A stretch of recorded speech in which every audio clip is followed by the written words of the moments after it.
It is Thursday, November 7th. This is Jaguars Happy Hour. And now, a guy who's happy he won't have to hear this sound. J.P. Shadrick. Yeah, that Galler horn gets annoying. Welcome in. It is Jaguars Happy Hour. It is Thursday, November 7th. It is Week 10 in the National Football League. We've got a busy 2 hours ahead. The first hour, of course, Jaguars Happy Hour. We'll have a Vikings-Jaguars preview.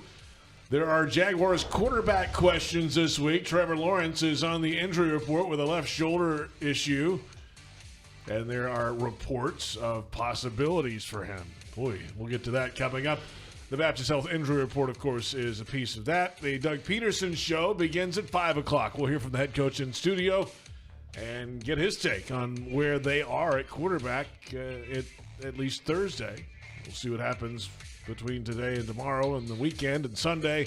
A lot of things still to be answered on 1010XL, 92.5 FM, Jaguars.com, Jaguars YouTube, JP Shadrick with Jaguars analyst Jeff Lageman. Good afternoon, Jeff. Good afternoon, JP. How you doing? I'm well. How are you? How's your shoulder? My shoulders are great. Non-throwing shoulder okay? Well, I can't feel my fingers when I throw. That's a long-standing issue, but that's another problem. It's all good. It's going to be an interesting week, right? Yeah, I mean, when the quarterback's on the report, yes. I mean, obviously he ran and was diving head first before the halftime, and then, we saw the Mac Jones warming up in the game on the sideline. He never really missed anything. Came out late at halftime, and then he played and finished the game. And then now this week, it's he's limited. Well, I think that's definitely a question that we're going to ask Doug about. What the status of Trevor is. Last year there was a lot of things that kind of went on with Trevor in and out of the lineup with different injuries, and you kind of look back on that, and that's one of the questions you want to ask Doug is that, when you go through that, do you learn something from that? And can that help you make the decision for the moment that you're in right now? But I think, and I don't know exactly what's going on, but all the rumors and stuff that are flying around out there about, could he be on IR if he has surgery? Yeah, right. And I don't know if any of those are true or not, but I know medically speaking, I think for most guys is that, as long as you're not going to hurt anything worse, you try to find a way to play. So we'll kind of see what happens as the week goes on. Have you seen the practice report for today yet? I haven't yet. I think it should be out fairly soon if it hasn't been out already. Because that's a big one now. Oh, yeah.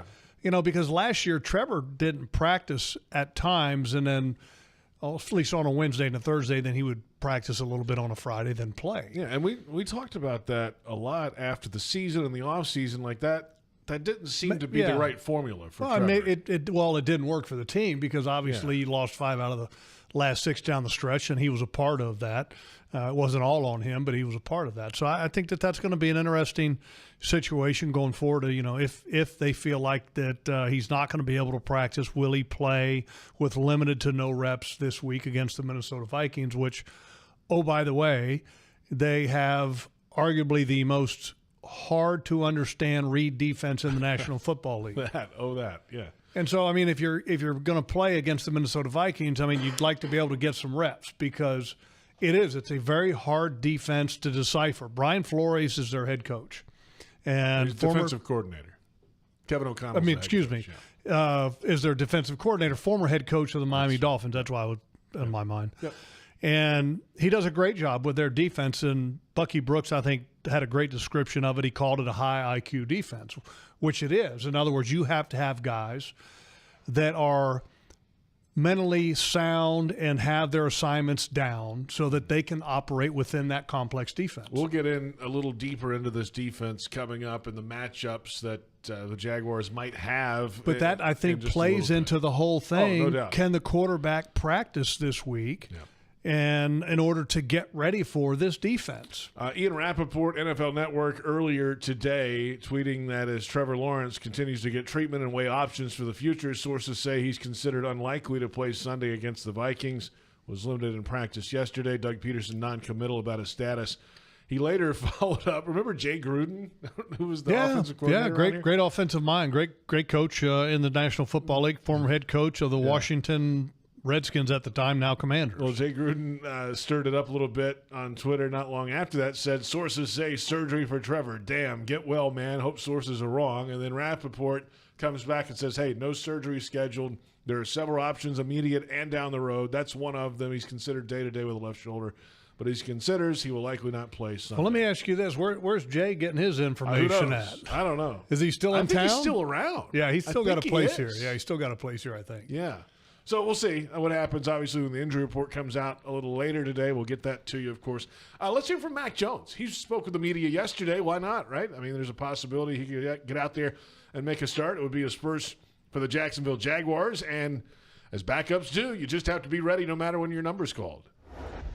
I mean, as a backup quarterback in the NFL, that's your job, and I've done a great job sticking to my schedule as a starter and just going through each week and preparing like a starter and learning from Trevor and the coaches and watching how guys move and how they block and all that stuff. So it's been good.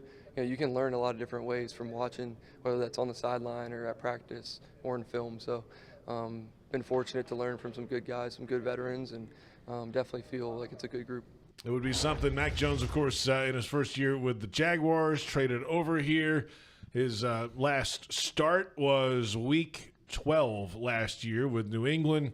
Did not play the final 6 weeks of that season and has had some limited time here, 5 of 8 in the Buffalo game late and cleanup time, and then had one snap in the game against the Bears over in London. So, and of course, Jacksonville native. We know the whole story about that. Sure. It would be significant for him. And, by the way, it's the last year of his contract. So if he gets the opportunity to get out here for a week or two or name the weeks. And plays well? Then guess what? Bam!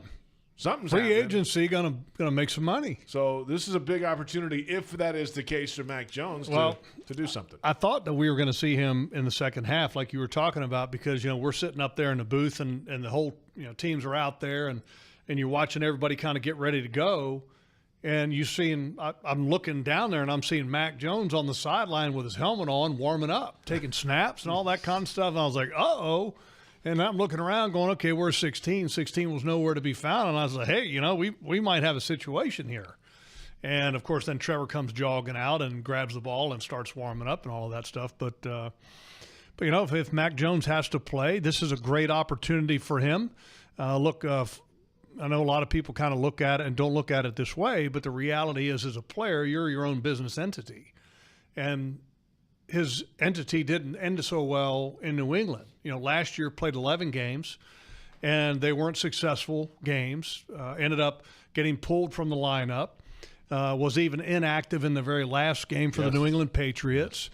And then he was shipped down here at Jacksonville via the trade, and I thought it was very smart of Trent Baalke to get him because of a potential compensatory pick, on top of having a good backup quarterback. Well, if he wants to get a starting job again, which is where you're going to make the most money, if you play well with that, whatever opportunity you have, let's say he has one this week, you play well, you could parlay that into a big contract. Alarm bells went off for me, and I think a lot of people, when the Jaguars signed C.J. Beathard off the Dolphins practice squad. That means he has to be on the active roster for 3 weeks and takes up a roster spot. So these roster spots are valuable. You're not just going to keep a quarterback around as like an emergency. That's what you have the practice squad for. No. I've found that as like, okay, this is pretty telling that this is not just a little bump and bruise. Well, I think it's not that telling. It's a sign, but it's not kind of an end-all, be-all to tell you what's going to happen, because here's the reality. There's a lot of teams in the National Football League that carry 3 quarterbacks because on game day you can have them as an emergency third quarterback. That's right. And it doesn't count against your game day roster. So it's not a complete reveal of, oh, my God, Trevor's definitely not playing because they brought C.J. Beathard up to the active roster. I think it's a sign that it could happen, but it's not a sign that it will happen. CJ they liked before. I thought that at one point that they were maybe going to keep 3 quarterbacks to go into the season anyway, but then CJ got hurt and wasn't going to be healthy for a period of time, so it didn't make any sense to keep him around anyway and just let him get healthy. Do the injury settlement, let him get healthy. If you need him, bring him back. It will be an interesting week, to say the least. I can tell you that. But look, here's the reality. Yes. Minnesota Vikings are on their backup quarterback, Sam Darnold. They are. Not that J.J. McCarthy, their first-round pick quarterback out of Michigan, was going to be this superstar in his first year. But they're on their second quarterback and a guy that Mac Jones can probably learn a lot from. And Sam Darnold, as far as the way that you can stick with playing quarterback and continue to get more opportunities and get better, because Sam Darnold's been pretty good. We had that conversation in preseason against the Buccaneers with Baker Mayfield and Mac Jones, I think, played in that game. That's it's right. Like, you know what? They've talked about it before. Just kind of sticking with it, staying positive, stay in your process, and at some point maybe get a chance. And this is what Darnold's doing right now. And doing a good job. And he's got some really good receivers. And if Mac Jones gets an opportunity this week, he's had some work with some of the guys that he's going to be playing with. Here's a question I have. This is, by the way, it's Jaguars Happy Hour, 1010XL, 92.5 FM, Jaguars.com, Jaguars YouTube, JP Shadrick, Jeff Lageman. What about the work with receivers? Because Mac Jones is not really getting reps in a regular week normally at practice. Right. At some point, there's some new faces and things going on with injuries. We'll see what happens with Brian Thomas and Gabe Davis this week. Are they back on the field? Thomas has been out there. We know about Gabe. We'll find out. At some point, you got to go work with these guys. So and find some kind of chemistry, because you really probably haven't thrown to them since training camp or preseason. Well, look, I'm sure he's gotten some reps with Parker Washington. Yes. But with the injury now with Christian Kirk out, Parker Washington's elevated. Before that, he was doing some reps, I'm sure, with not C.J. Beathard, with Mac Jones. And yesterday, Trevor didn't practice, right? So limited. Or limited. So whatever that means. Limited means you're not taking all the reps. Right. So there's an opportunity there. I'm sure that he had to work with some of the wide receivers there. And I don't know what the practice report said today, but I'm sure that if Trevor was limited again, then Mac Jones would have an opportunity to get some reps today as well. So I think those things are beneficial. I think it's also going to be interesting that with Trevor, this is a non-throwing shoulder injury. Yes. Okay, so can he play with this? Is it a pain tolerance thing? Is this something that can get worse? These are all questions that I asked because I don't know the answer to that or to them, and we're not getting that information from Doug Pederson. Maybe we'll get to ask that question when we get him on the Doug Pederson show. He'll break some news today. But he is not, because he doesn't have to. He doesn't have to be very forthcoming, and being coy and kind of close to the vest with this information is right from a strategic standpoint in preparations for the Minnesota Vikings. You don't want to let them know what you may or may not be doing for the weekend coming up. But at some point, you got to make the decision internally, and hey, we're doing it. And I think that also is that whatever you're going to do, that you need to go ahead and make that decision to let your – and I'm not saying you need to announce it publicly and have this press conference to make the announcement. But at some point, whatever you're going to do, if you're going to work and play with Trevor, okay, make a statement to your football team, go ahead and just let the media know, whatever. And if the opposite is true, do the same thing, just so that you have clarity for your football team moving forward. And there's because you don't want your team sitting there wondering, wonder who's going to play. Who is it? Hey, JP, you going to be able to play this week? Right. Who's going to be leading us this week? You don't want to have that, I don't think, as a player. You want to go. You want to know what you're going into, and so we'll see how it works out. Plenty ahead. We will come back and take a look at this Vikings football team. Both sides of the ball, they are in the mix in the really competitive NFC North. We're on 1010XL, 92.5 FM, Jaguars.com, and Jaguars YouTube. Coming up at 5 o'clock, the Doug Pederson Show. We'll have the head coach in studio with us. This is Jaguars Happy Hour.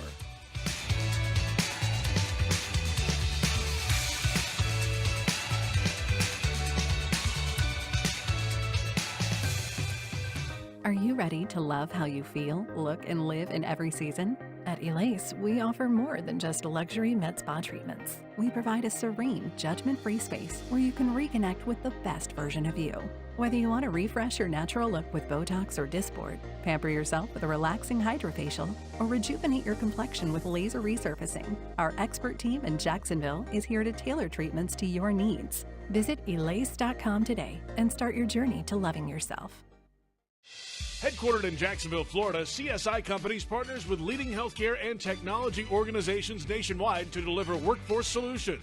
CSI prides itself on building meaningful relationships and provides personalized operations to fuel the success of businesses, both big and small. Whether it's finding the right talent for a job or seamlessly managing a project from start to finish, CSI has 3 decades of experience in getting the job done. This is your workforce solutions reimagined. Visit CSICompanies.com. Jaguars fans, huddle up. Do you own a vehicle made in the last 10 years? If your car is outside of factory warranty or with no warranty coverage, get the best defense against expensive auto repairs with CarShield, the official auto protection partner of the Jaguars. With plans to fit every budget, CarShield helps you cover up to 5,000 parts and systems. Call 800-471-1223 now or go to carshield.com/Jaguars. That's 800-471-1223. Coverage varies by plans. View contracts and exclusions at carshield.com.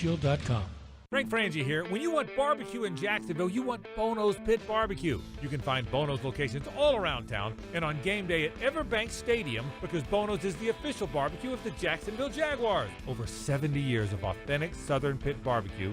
We are the local barbecue joint in BBQval for generations of people in Jacksonville. Go to bonosbarbecue.com to learn more or call 904-880-8310 today. And remember, if you don't see a pit, it ain't legit. What's Here is a place that generations have trusted to help their kids grow up healthy and strong. What's Here are caregivers with knowledge and expertise rivaling any children's hospital in the world. What's Here is the only Level 1 pediatric trauma center in our region. What's Here is Wolfson Children's Hospital with the technology, research, and dedication to save and change countless young lives. Wolfson Children's, always here. Visit wolfsonchildrens.com. Does propane power your home or business? Count on AmeriGas for expert propane delivery with a neighborly smile. At AmeriGas, the official propane partner of the Jacksonville Jaguars, their drivers deliver for Duval. Their local team will keep your home or business running smoothly throughout football season and beyond. Call 844-PRO-JAGS for a free propane quote today. Grilling this tailgate season? Visit AmeriGas.com to find your closest cylinder exchange location and keep it teal with a custom Jaguars wrapped grill tank.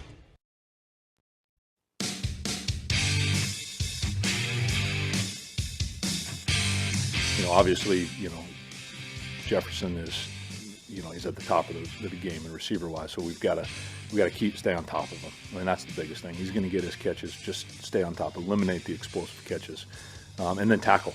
Like, get him on the ground, because he is a good run-after-catch guy. And so if he gets his catch, keep it as short as we can, and then get him on the ground and let's line up and play again. Brian Nielsen, the Jaguars defensive coordinator, he's got his hands full this week against the Minnesota Vikings. Welcome back. It's Jaguars Happy Hour from the Hyundai Studios at the Miller Electric Center. We're on 1010XL, 92.5 FM, Jaguars.com, Jaguars YouTube. JP Shadrick with Jeff Lageman. And yes, the Vikings offense, he's discussing Justin Jefferson there, the leader in the NFL in receiving yards, and he's 103 yards away from breaking the record for most receiving yards in a player's first 5 seasons. Pretty amazing. Torrey Holt holds the record currently. 6,784 by Torrey Holt. It's a lot. And then he's on pace to join, how about this, Hall of Famer Don Hudson as the only players in NFL history to lead the NFL in receiving yards in multiple seasons before the age of 26. We all know how hard it is for young receivers, sometimes even really good ones, to be at the real top of the game. But Justin's right there. Yeah, and the number that really impresses me, because there's a lot of numbers when it comes to Justin Jefferson, is that he has 32 100-yard receiving games. Already. Which is the most by any player through 5 seasons. Now, let me say this. He's still in season 5. That's right. We're about halfway home. And the crazy part is, right, is that he's still in season 5, and the guy he passed was Randy Moss, who had 30, and Justin's already at 32. I mean, he is a special player, and I don't know if anybody got an opportunity to watch the Netflix special, which was wide receivers last year. I think it had him and Kittle. St. Brown, probably. Yeah, Amon-Ra St. Brown, the guy, and we also had the 49ers wide receiver that plays running back too. Oh, Debo? Yeah, Debo, Samuel. And I watched it. It was awesome. And I really gained even more respect for Justin Jefferson, just to how he kind of handles himself and carries himself by watching that. And I was entertained by the series. I thought it was pretty cool. I'd watched the quarterback one the year before and got a lot of entertainment value out of that. But he is a man among boys. If this Jaguars football team and Ryan Nielsen's defense plays him in single coverage, he will eat them alive. The Jaguars, of course, are 31st in the NFL in pass defense, and they give up a bunch of explosive last week to Philadelphia. I think it was 11 last week. Yeah, there were 7 of 20 yards or more at least. So how do you defend him? How do you cover him if you're a defensive coordinator, Jeff Lageman? Well, there's 2 ways, and we've kind of talked a little bit about this because we were talking a little bit about it last week. And there's 2 thoughts. One, you put your best player on him, which would be Tyson Campbell. The other approach would be is that you double him. And I think either would be smart to do. Kind of curious that we have not seen the Jaguars defense do anything like that this year. Last week when the Eagles were down A.J. Brown and their big-time wide receiver was Devontae Smith, they didn't put Tyson on Devontae Smith, which was kind of surprised by that. I mean, because if you're not going to put Tyson Campbell on him, then I think you got to lean a safety in his direction, and it didn't appear that they did that. That's one of the reasons why the Jaguars have given up a league-leading explosive plays. I mean, right now I think the count is at 79. It's a lot. It's a lot of explosive plays. I mean, that's 9 weeks. 8.7 per game. Wow. Yeah, that's a lot. That's a lot. That's a lot. And a lot of it is the mental errors, which that's the ones that bother me the most. We saw it again last week on the deep over to Devontae Smith, right? You had a deep ball to Devontae Smith, not the touchdown, but the one that 47-yarder. Yeah, it exactly went down the field, and you've got a center field safety that took off and went to a half of a field for some reason away from where Devontae Smith was going. I mean, that's just not smart football, and you can't continue to expect to have success if you're going to have the mental errors like that play to where you're having Darby's chasing him all the way across the field. Yeah. Somebody give him some help. Yeah, that's right. And then, obviously, Justin Jefferson is priority number 1, but they've got other guys, too. Jalen Naylor's playing well. Addison can play well. Hawkinson, the tight end, is coming back this week. Yeah, and his debut was last week, coming back from an ACL that he suffered. I think it was in week 15 or 16 towards the end of the season, late in the season last year, and he's one of the better tight ends in the league. I think he had like 95 catches last year before he got the ACL, which is a staggering number. Yeah. But they also have a pretty good tight end in Josh Oliver, former Jaguar third-round pick out of San Jose State that we didn't have the patience to develop. It's amazing, right? I mean, that was Urban Meyer time, right? Wasn't it? I don't remember 2021 draft which regime it was. I just remember that we let him go and we got like a later round pick. And I'm like, what are we doing? I mean, he was a third round pick and we're not even getting equal value for that. And he's got really good hands and went to Baltimore, really developed. And look, he's a good football player. I mean, he's a really good second tight end in Minnesota. And could he be a 1? I mean, I don't know if he's a true 1. I mean, not the kind of 1 that you want, but he's a good football player. So the Jaguars have had some issues covering the tight ends. Yeah, we've seen that this year. Yeah, and that falls mainly on the responsibility with the linebackers, which, Foyer's now back in the lineup. That's going to help. But with Hawkinson and Josh Oliver, that's going to be a handful as well. Not to mention Aaron Jones, the running back's pretty good. I was about to say, he's one of 5 players in the league with 500 or more rushing yards and 200 or more receiving yards. So he's doing it both ways. He's for Minnesota. 10th in the National Football League in yards from scrimmage. Pretty good. He's a good player. Pretty good. Number 1 was last week, right? Saquon. Saquon. And by the way, how about that play? You're not going to stop seeing that for about a decade. You know what, really though? Forever. Every time I see because that play had 3 great moves. Yeah. One, a little shake, and then a spin, but then the backwards hurdle. Yeah. By the way, Jarian Jones was in the locker room yesterday, and the media came up to him, hey, you mind talking about the play? He's like, yeah, sure. Somebody asked him, hey, did you get a few questions in? He's talking about it. He's in a good mood about it. It's fine. Like he should be in a good mood. However, they asked him, hey, did you see it's a great play? Did you see a replay of it? He's like, I didn't need to see a replay. I saw it firsthand, him jumping over my head. Like, backwards. What do you want me to You got to be a replay? sport about that because, I mean, that's one of the great athletic plays of all time in the National Football League. I mean, that play will literally be on the highlight reels for years to come. And Jarian Jones has nothing to be ashamed of. He's played it as well as you can play it. And the great thing about that is that he will now be a part of that play, and he can always show, because, hey, see the 22 right there? That's me. Great? I don't know. Great is one word for it. Well, I mean, it's cool that, look, I mean, you're always going to see that play forever in the league's annals of showing great plays in the history of the game. Pretty cool stuff. Well, let's hope that's the only time it happens this year. It was just a freakish play that was kudos to Saquon Barkley. He's a great player. Register your furry friend for the Jaguars official 4-legged fan club for pets presented by Forever Vets Animal Hospital. Your pet will receive access to exclusive merchandise, events, and sweepstakes throughout the season. Visit jaguars.com/promotions/4-legged fan club and sign up today. Let's on 1010XL 92.5 FM, Jaguars.com, Jaguars YouTube. It's Jaguars Happy Hour coming up in just a few minutes. Kainani Stevens will be in studio with us, 5 o'clock, the Doug Pederson Show. We touched on it earlier briefly, but the Vikings defense, they are second in the league in takeaways. They are number 1 in interceptions.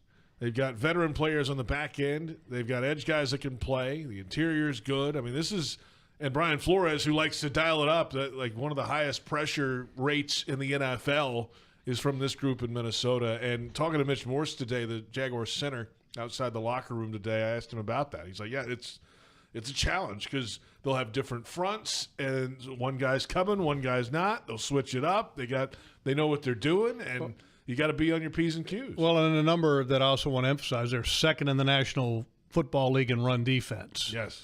I mean, that's impressive. Some other numbers that show you how good that they are.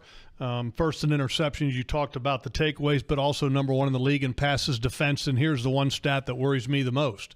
They've only allowed 10 first-quarter points all year. There you go. Okay, and the Jaguars have been talking about trying to get off to a fast start offensively, which has been a major problem. Well, the Vikings defense has kept opposing offenses from having any type of fast start by only allowing 10 points all season long. So that concerns me. The main thing about Brian Flores and his defense is that it's incredibly complex. It's hard to decipher.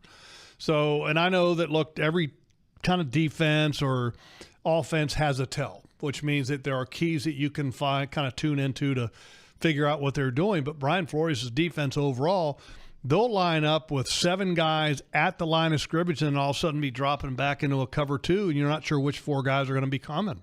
And that's hard to figure out as a quarterback. They'll be playing what looks like a man coverage, and then they've got corners playing in press coverage. Then all of a sudden on the snap of the ball, the corner drops, and he's a deep half safety.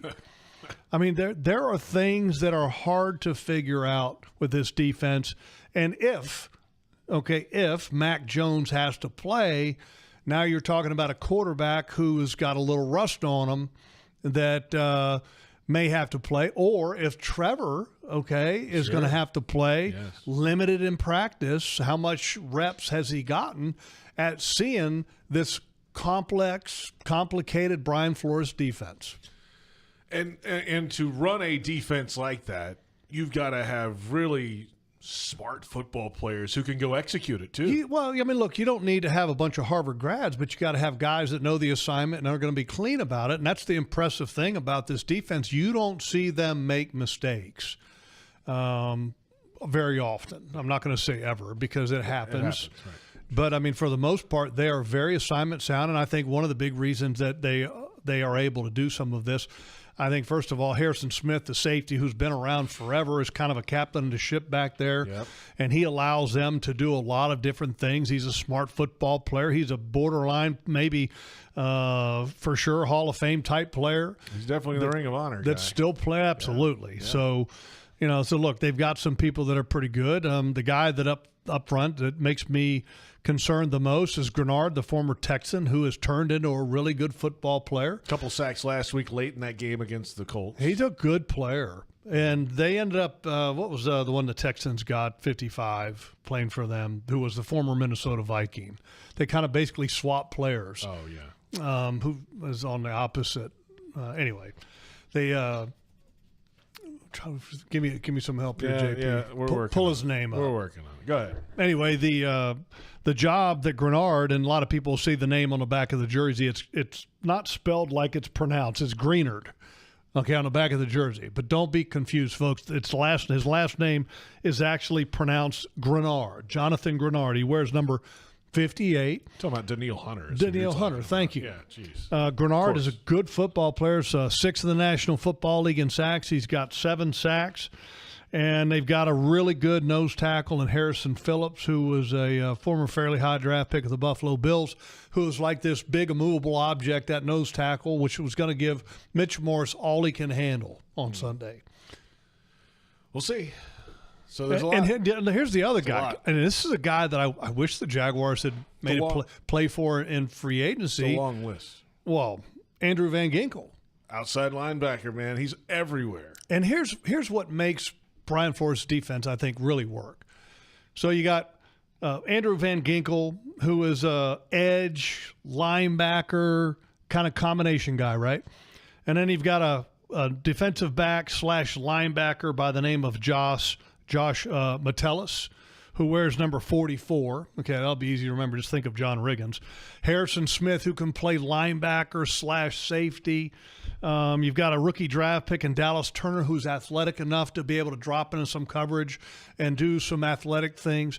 So they have guys that can do multiple things. Okay, you know the old saying, the more you can do. Well, the more players that you have that can do more, I think the more flexibility it gives you as a play caller to confuse quarterbacks, because you can ask guys to do different things, and the quarterback, it's not clearly defined for him once you line up. PRI Productions, the official event production company of the Jaguars, has everything you need to bring your next idea to life. Visit PRIProductions.com. Kainani Stevens in studio with us when we return. Then at 5 o'clock, head coach Doug Pederson joins us for the Doug Pederson Show on the Jaguars Radio Network. This is Jaguars Happy Hour.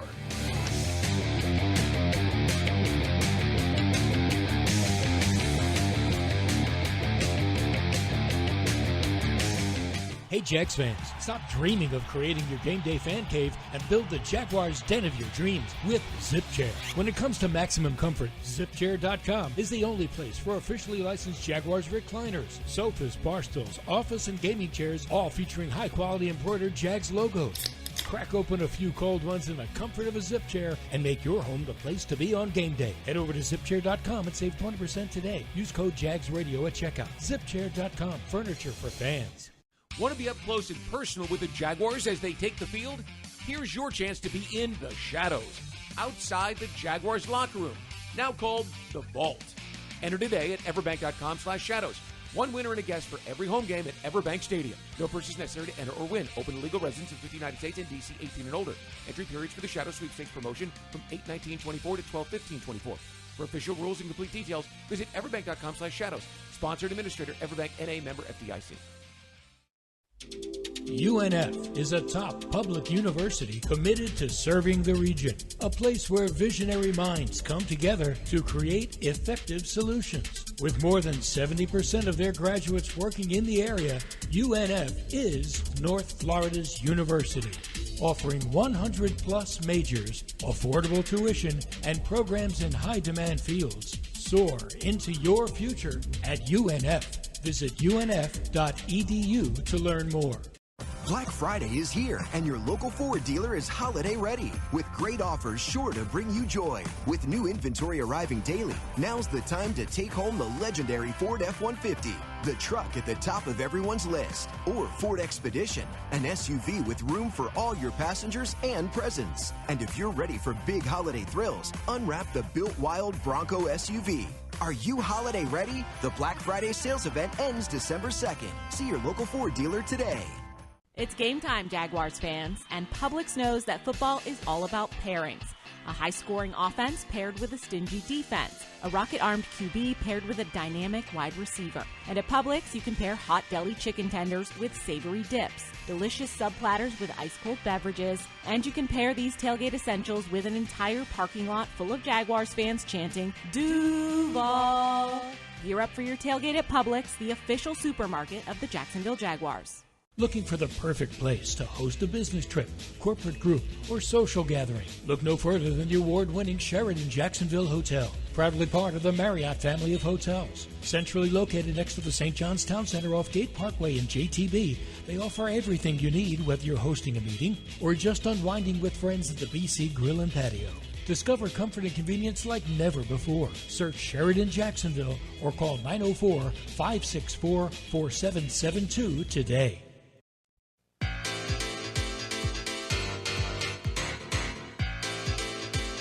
Expect to stop that, but I know, again, if I stick to my process, stick and take care of my body, I can come out there 100%.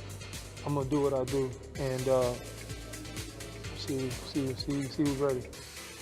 Josh Hines-Allen, yesterday he will be lined up against Cam Robinson, the Vikings left tackle, former Jaguar. You might have heard there was a trade recently. Welcome back. It's Jaguars Happy Hour.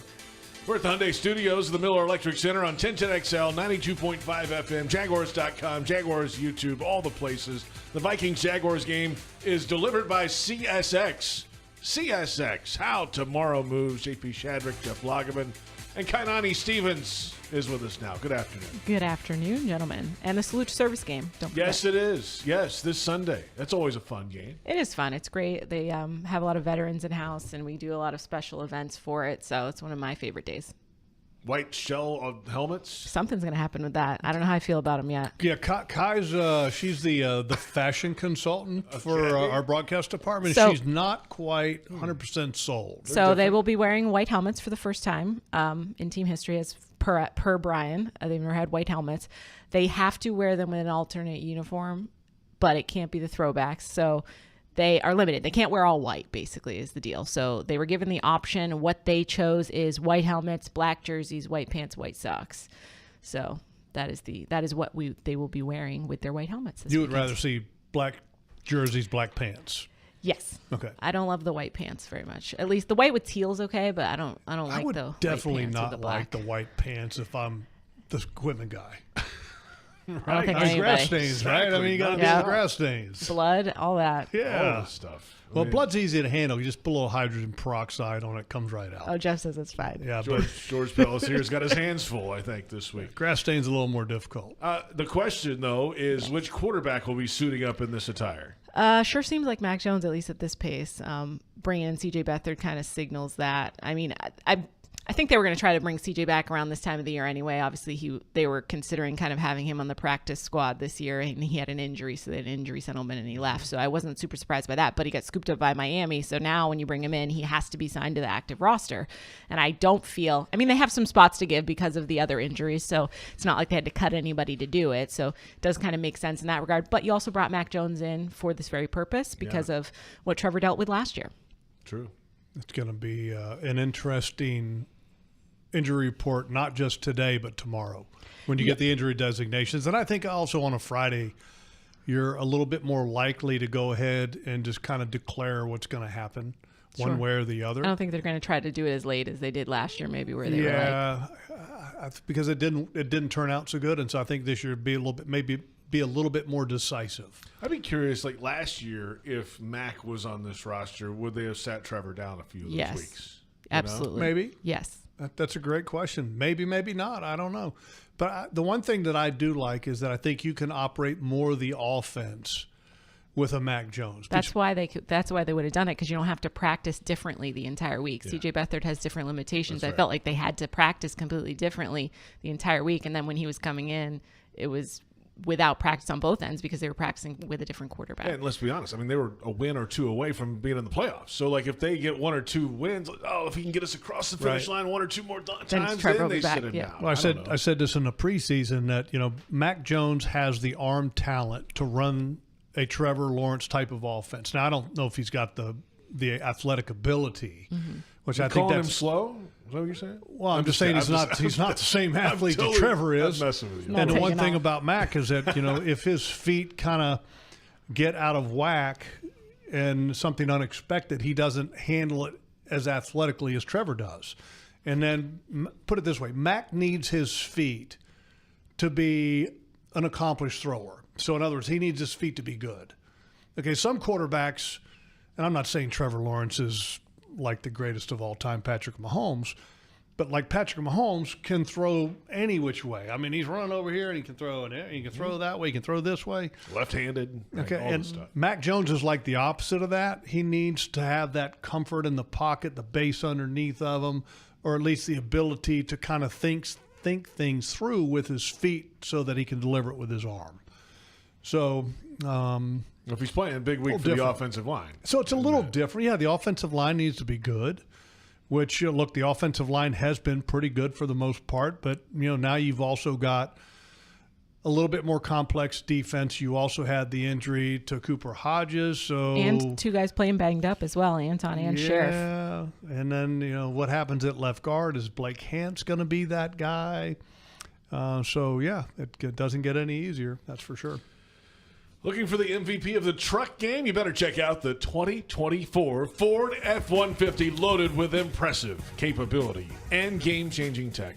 You can dominate work, play, and everything in between. Test drive at F-150, your local Ford dealer. Proud partner of the Jacksonville Jaguars. Jaguars Happy Hour, 1010XL, 92.5 FM, Jaguars.com, and Jaguars YouTube. I really... Justin Jefferson leads the league in receiving yardage, of course. He's been over 1,000 yards the first 4 years. He's well on his way again, just a little over 200 yards away this season, and we're only in week 10. And I do not want to see the gritty dance over and over again in this game because, he can take over a football game if you let him. Very easily.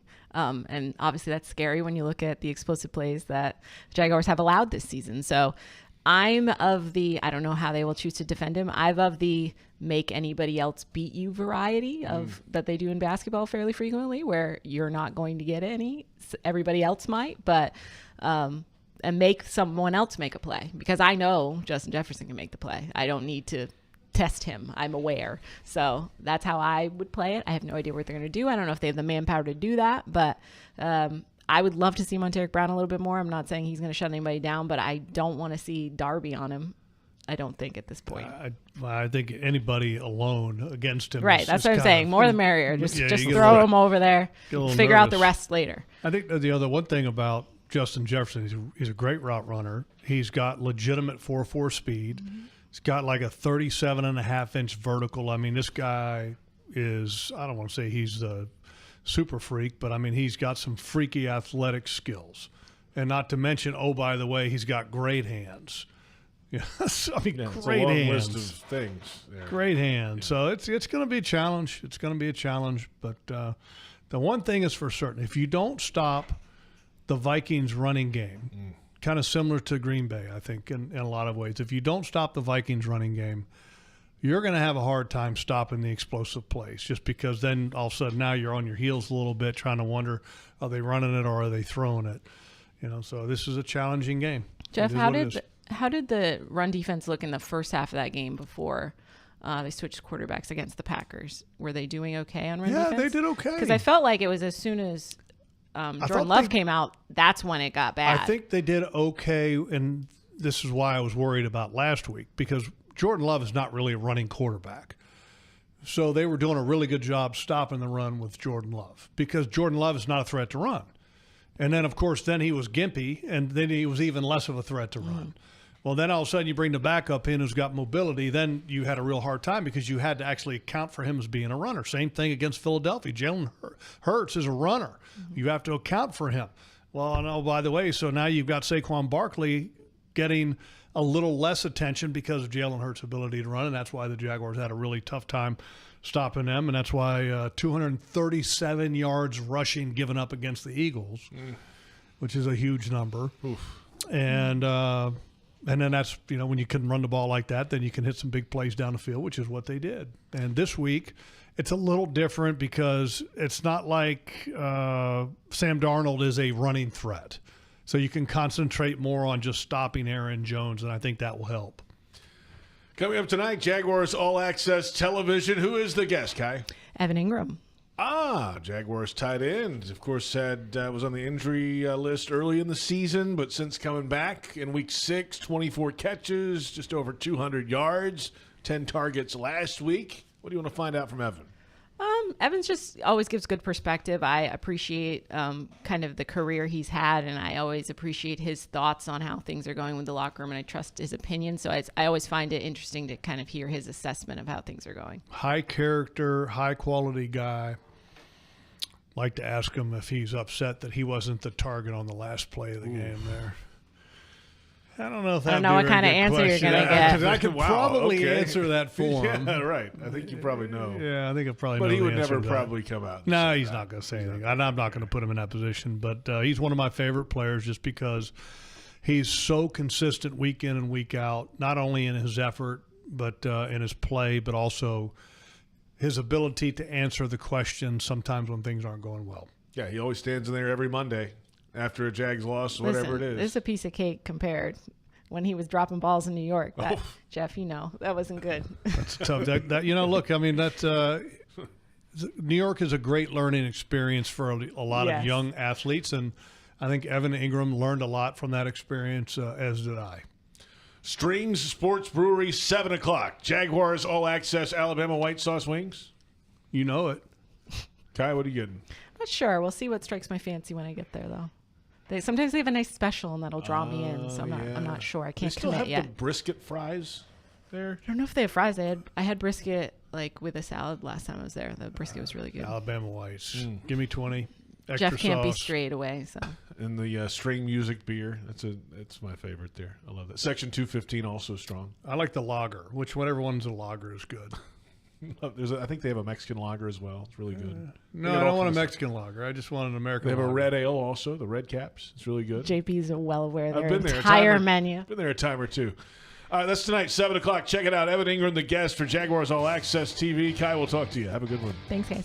So by the way, do they call you Norm at Strings? No, I haven't been there in a while. They call Osher Norm. Osher is that. That's Osher's neighborhood. He's over there all the time. Only if somebody's buying. Jags fans want customized Jaguars furniture for your home? Check out zipchair.com and browse all customizable options. Zipchair, furniture for fans. Injury report when it comes out. Haven't seen it yet. Then at 5 o'clock, the Doug Pederson Show. This is Jaguars Happy Hour.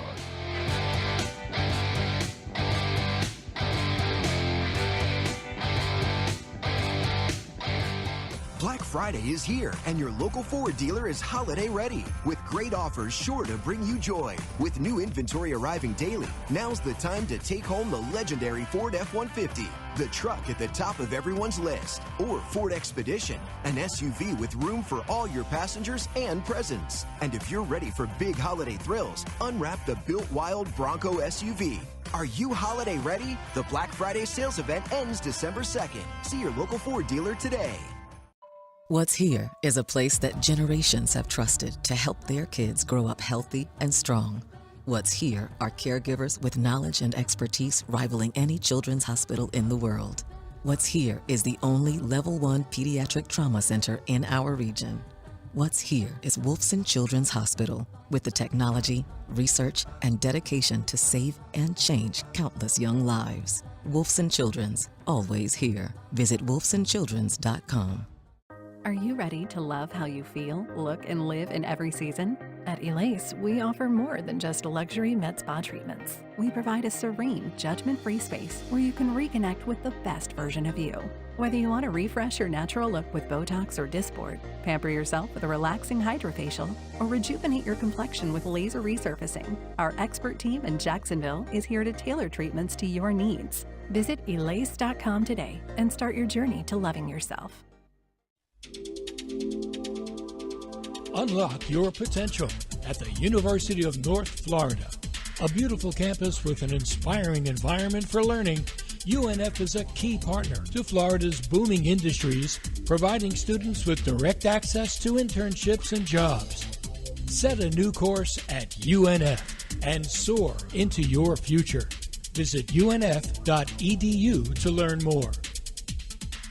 Frank Frangie here. When you want barbecue in Jacksonville, you want Bono's Pit Barbecue. You can find Bono's locations all around town and on game day at Everbank Stadium, because Bono's is the official barbecue of the Jacksonville Jaguars. Over 70 years of authentic Southern pit barbecue.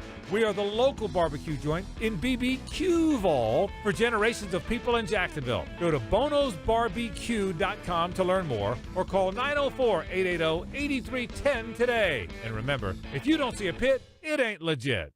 Does propane power your home or business? Count on AmeriGas for expert propane delivery with a neighborly smile. At AmeriGas, the official propane partner of the Jacksonville Jaguars, their drivers deliver for Duval. Their local team will keep your home or business running smoothly throughout football season and beyond. Call 844-PRO-JAGS for a free propane quote today. Grilling this tailgate season? Visit AmeriGas.com to find your closest cylinder exchange location and keep it teal with a custom Jaguars wrapped grill tank.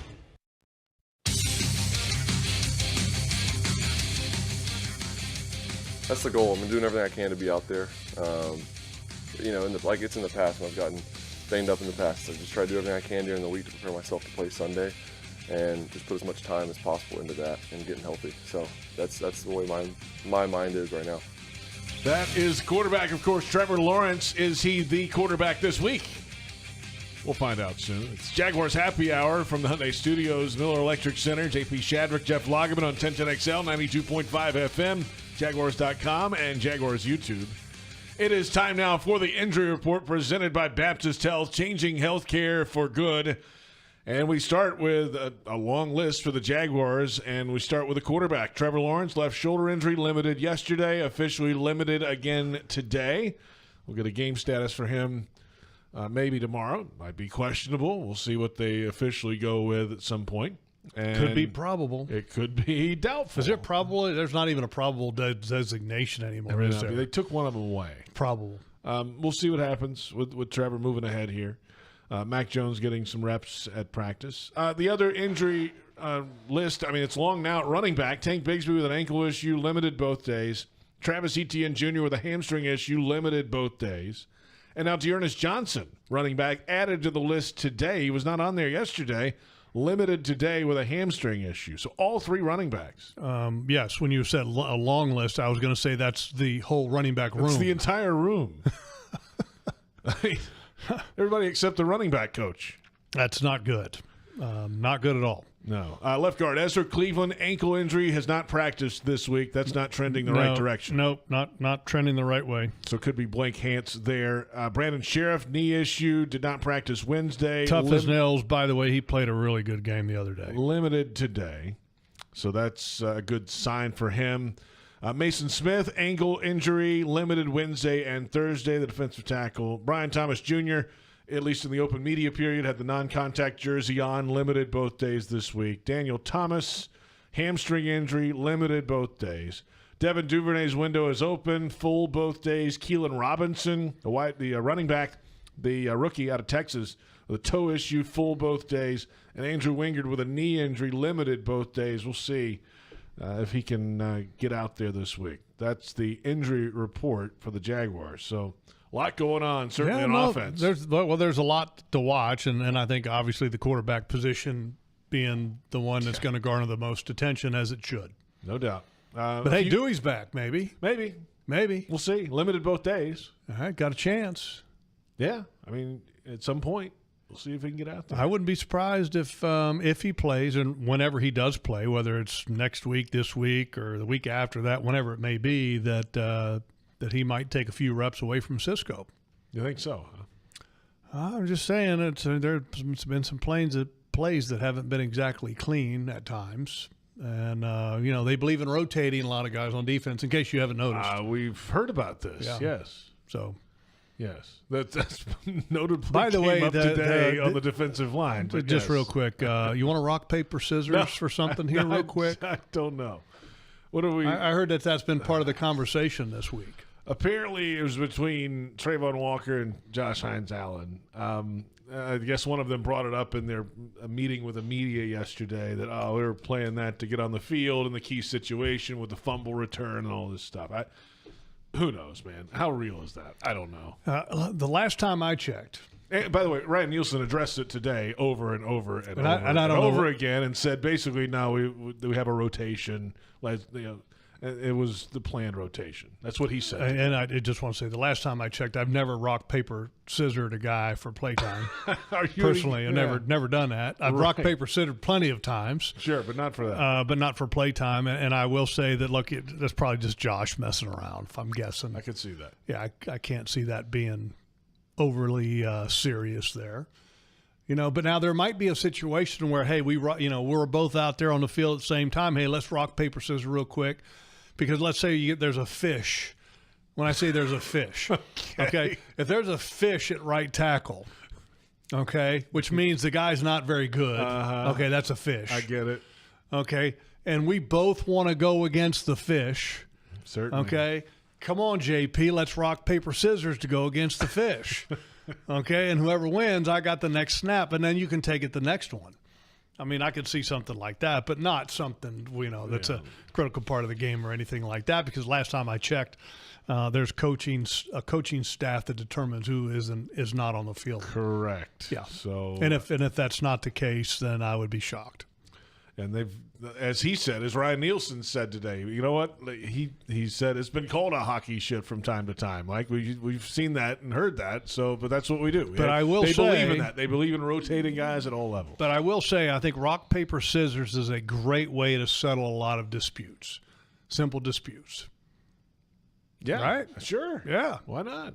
Now, do you go on 1, 2, 3 or 1, 2, 3 shoot? You go 1, 2, 3 shoot. You do shoot, yeah. Okay, but you don't say shoot. But you need to address that before you play. Absolutely, because the rules have to be fair. Yeah, you can't have different rules. The easier way to do it is just turn around and then say you have to have something. Hold it behind a piece of paper. And then we. How do you do it behind paper? You got to use or both something hands. Like some kind of like a screen. You're or really some overthinking this. I think. Well, because some guys they're pretty good about going rock, scissors at the last second. Yeah, that's the whole game. Oh, I know. But there's some cheaty McCheaters. There's something wrong with you. Coming up, a few minutes away from head coach Doug Pederson, and he'll be with us in studio for the Doug Pederson Show, and a lot to discuss here. I mean, this is they somehow got together and stayed in that game last week. There were some freaky circumstances that happened to make that work. But they did. They had the ball in their hand with a chance to win late. Well, I think a couple freaky things that happened in that ball game. Nick Sirianni, for example. That's one of them, or 3 or 4 of them. Left 8 points on the field. That helped. Yeah. The Ventrell Miller non-tackle, I think, is debatable. Where he touched Saquon Barkley's foot, which led Saquon to trip over, I think, his own player. Correct. If I were an Eagles official, I would be extremely upset with that call. The replay official actually spoke with the pool reporter after the game, and they put it out, and he said that, okay, yes, he was touched, but he reestablished and then tripped over his own guy. Yeah, I don't agree with that. That's at least what they called on the field. He stumbled after that. Now, if he had not reestablished and stumbled over his own guy, it would have been a tackle. Well, so it's that razor thin. Well, and he's saying, in the explanation, he's saying that he reestablished his balance in a microsecond. That doesn't happen. It's a part of the process, in my opinion. Now, look, I'm happy that it ended up that way because Trayvon looked amazing, looked like John Riggins, in the return, and which was awesome, and it got the Jaguars back into the ball game. But I mean, just as a fan of the NFL, I don't think they got that call right. I don't. It worked out in the Jaguars' favor. Absolutely, in that and moment. I like that part of it. But I don't, from a fan of the NFL standpoint, I don't think that was the right call. It happens. Yeah, it's happened against the happens. Jags. Yes, it does. Over and over again. Because if it's happened against the Jaguars in that situation, I would have been furious. Like, are you kidding me? Come on. That's what it is. Hey, the Doug Pederson Show is coming up. We'll have the head coach in studio moments away. Ben Lieber of the Vikings Radio Network. He's the sideline reporter, former NFL linebacker. He'll give us some insight into Justin Jefferson and what drives one of the best, if not the best receiver in the National Football League. That's coming up in just a little bit. Up next, Jaguars Radio Network coverage of the Doug Pederson Show. Thanks for listening to Jaguars Happy Hour.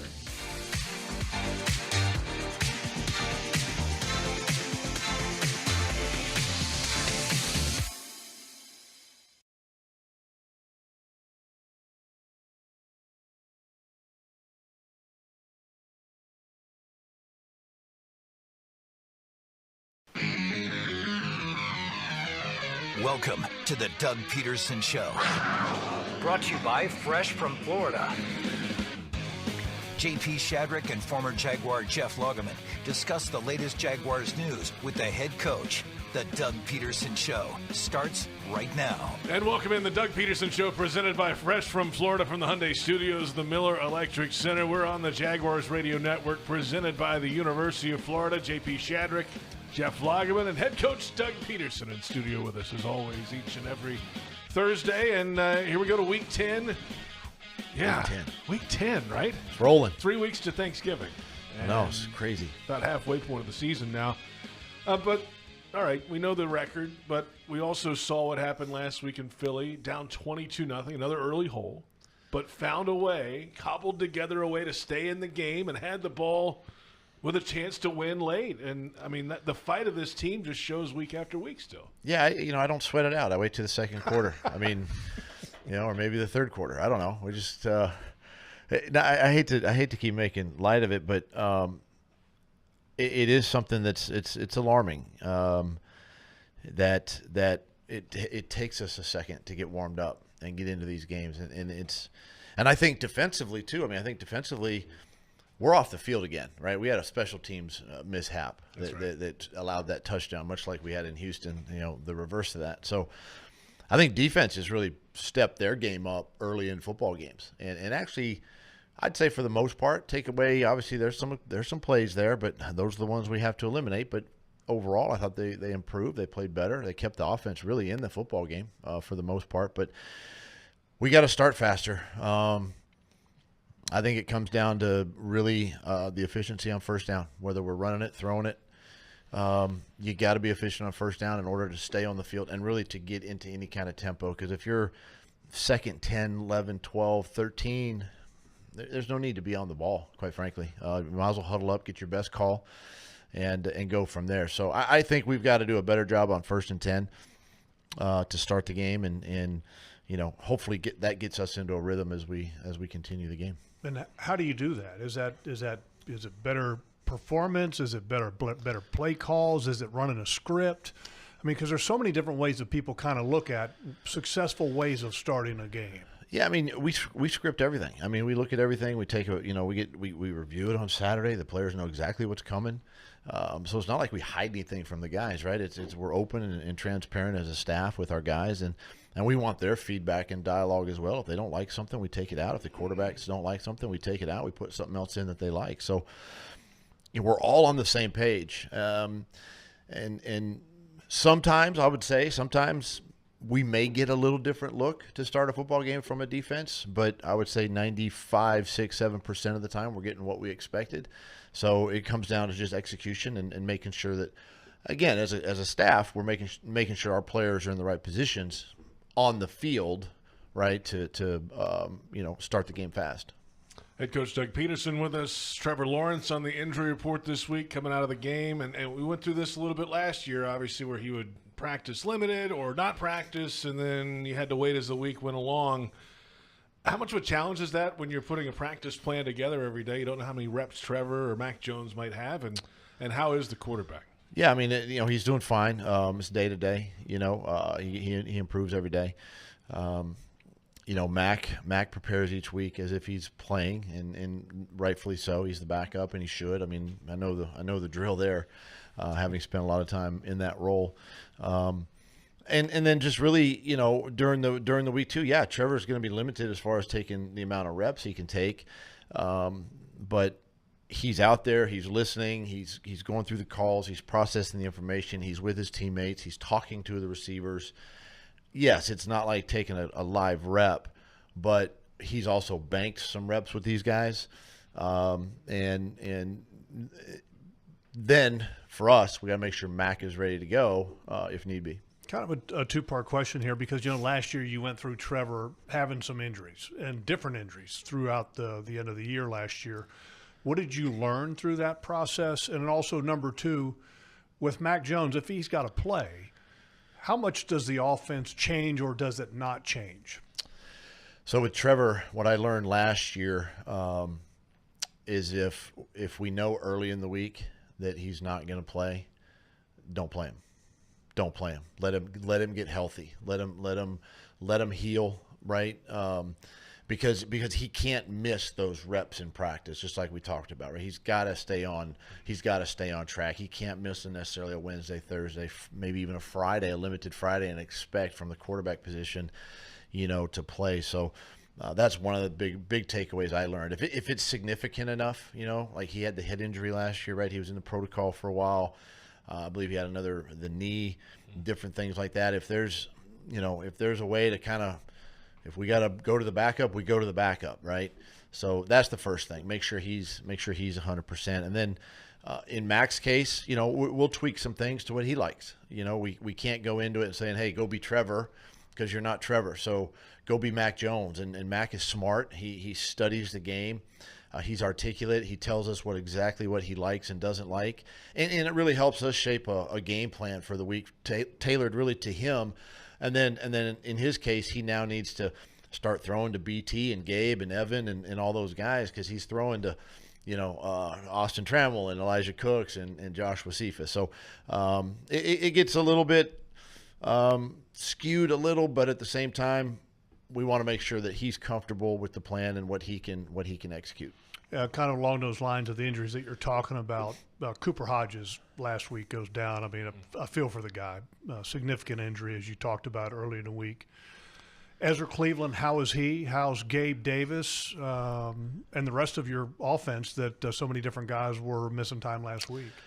Yeah, unfortunate with Coop, but he's definitely going to miss the rest of the season, and just unfortunate. He put himself in a great position through camp and battled back from last year's injury, and just a crazy injury, Sunday afternoon there. And Gabe is fine. Gabe is doing well. BT's doing well. We should have both those guys at full strength and healthy going into this football game.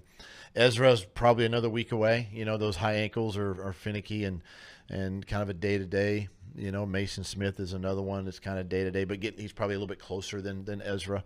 And then at this time of year too, like ETN, still nagging hammy, right? Tank has an ankle. All these guys are showing up on the injury report.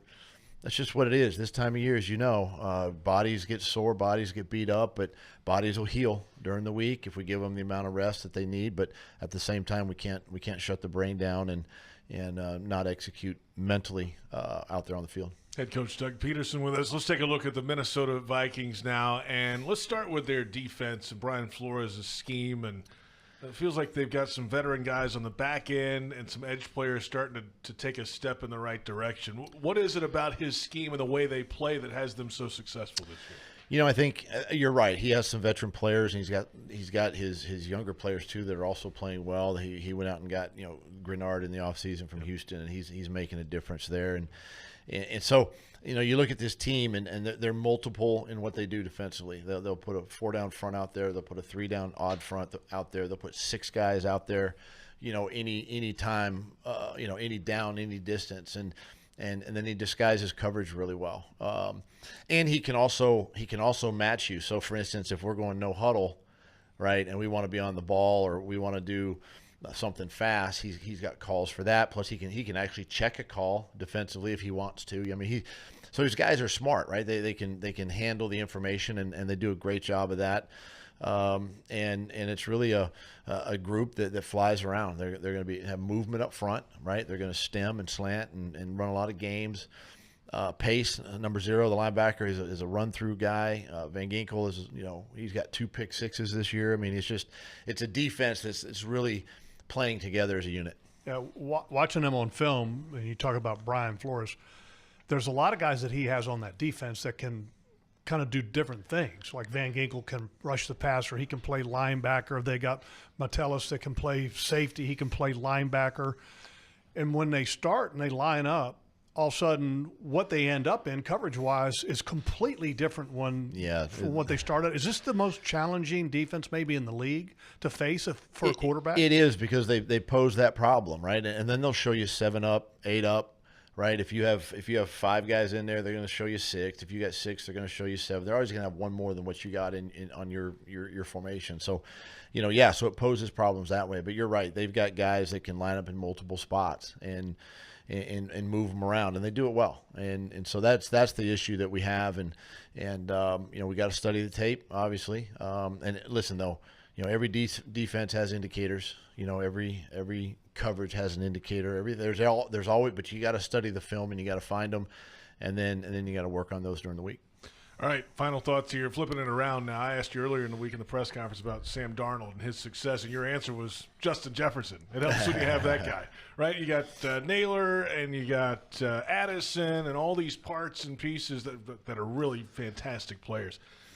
What's the approach on defense this week when you have that many weapons, including Justin Jefferson, who leads the league in receiving yards? Yeah, I think the number one thing is we got to minimize, if not eliminate, the explosive plays. They pride themselves on explosive plays. They do a great job of it, as you mentioned. Those guys, and Sam does a good job of getting them the football. Justin Jefferson is by far one of the top receivers in this league, and will be for a long time. And then after that, we have to eliminate that. So we have to stay on top. We got to be deep as the deepest, wide as the widest, and we can't let guys run free and run wide open. We had that mistake in the secondary last week, and we can't have that. Not against these guys. And then I think once they do get the football, much like last week, I thought we did a great job of tackling. Last week I thought we got these guys on the ground. When we had opportunities, we got to be able to do that really well.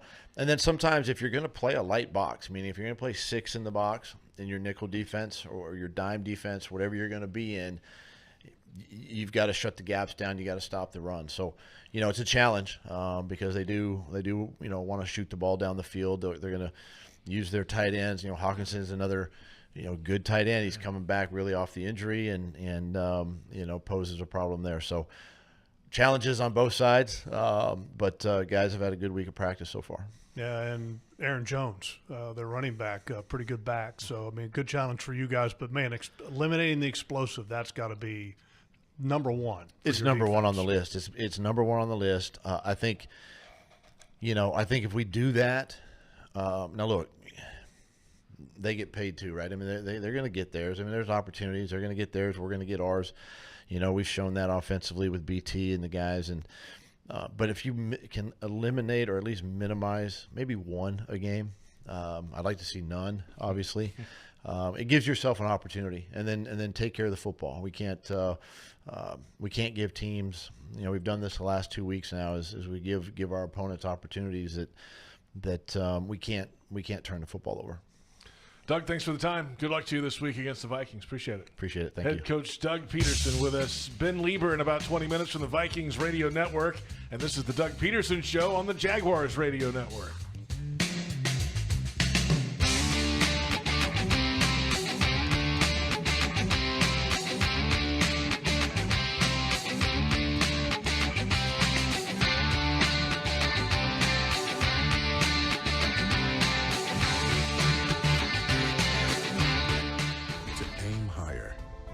Faster. It's what elite athletes do. Always strive for better. At UF Health, we have that same DNA to not just treat a stroke, but to create a fleet of mobile stroke treatment units, to not just do research, but to use AI to save lives with one of the most powerful supercomputers in academia. We believe, like athletes, that human progress has no finish line. UF Health, National Medical Center for Team USA. If you are an experienced electrician looking for your next big opportunity, look no further than the Miller Electric Company, a trusted name in the industry for over 96 years. At Miller Electric, we tackle the biggest projects in the city, offering you the chance to showcase your skills on a grand scale. We believe in rewarding hard work with the best pay, top-notch benefits, and an unbeatable culture where people actually care about each other. Take your career to new heights with Miller Electric Company. Apply today at millercareers.com. Miller Electric, an equal opportunity employer. Black Friday is here, and your local Ford dealer is holiday ready with great offers sure to bring you joy. With new inventory arriving daily, now's the time to take home the legendary Ford F-150, the truck at the top of everyone's list, or Ford Expedition, an SUV with room for all your passengers and presents. And if you're ready for big holiday thrills, unwrap the Built Wild Bronco SUV. Are you holiday ready? The Black Friday sales event ends December 2nd. See your local Ford dealer today. Want to be up close and personal with the Jaguars as they take the field? Here's your chance to be in the shadows, outside the Jaguars locker room, now called the Vault. Enter today at everbank.com/shadows. One winner and a guest for every home game at Everbank Stadium. No purchase necessary to enter or win. Open to legal residents in 50 United States and D.C. 18 and older. Entry periods for the Shadow Sweepstakes promotion from 8/19/24 to 12/15/24. For official rules and complete details, visit everbank.com/shadows. Sponsored administrator, Everbank NA, member FDIC. Welcome back. The Doug Pederson Show continues right now. The Doug Pederson Show, presented by Fresh from Florida. JP Shadrick, Jeff Lageman from the Hyundai Studios at the Miller Electric Center. Our thanks to head coach Doug Pederson joining us each and every Thursday in the opening segment of his program. The Vikings-Jaguars game this Sunday, delivered by CSX. CSX, how tomorrow moves.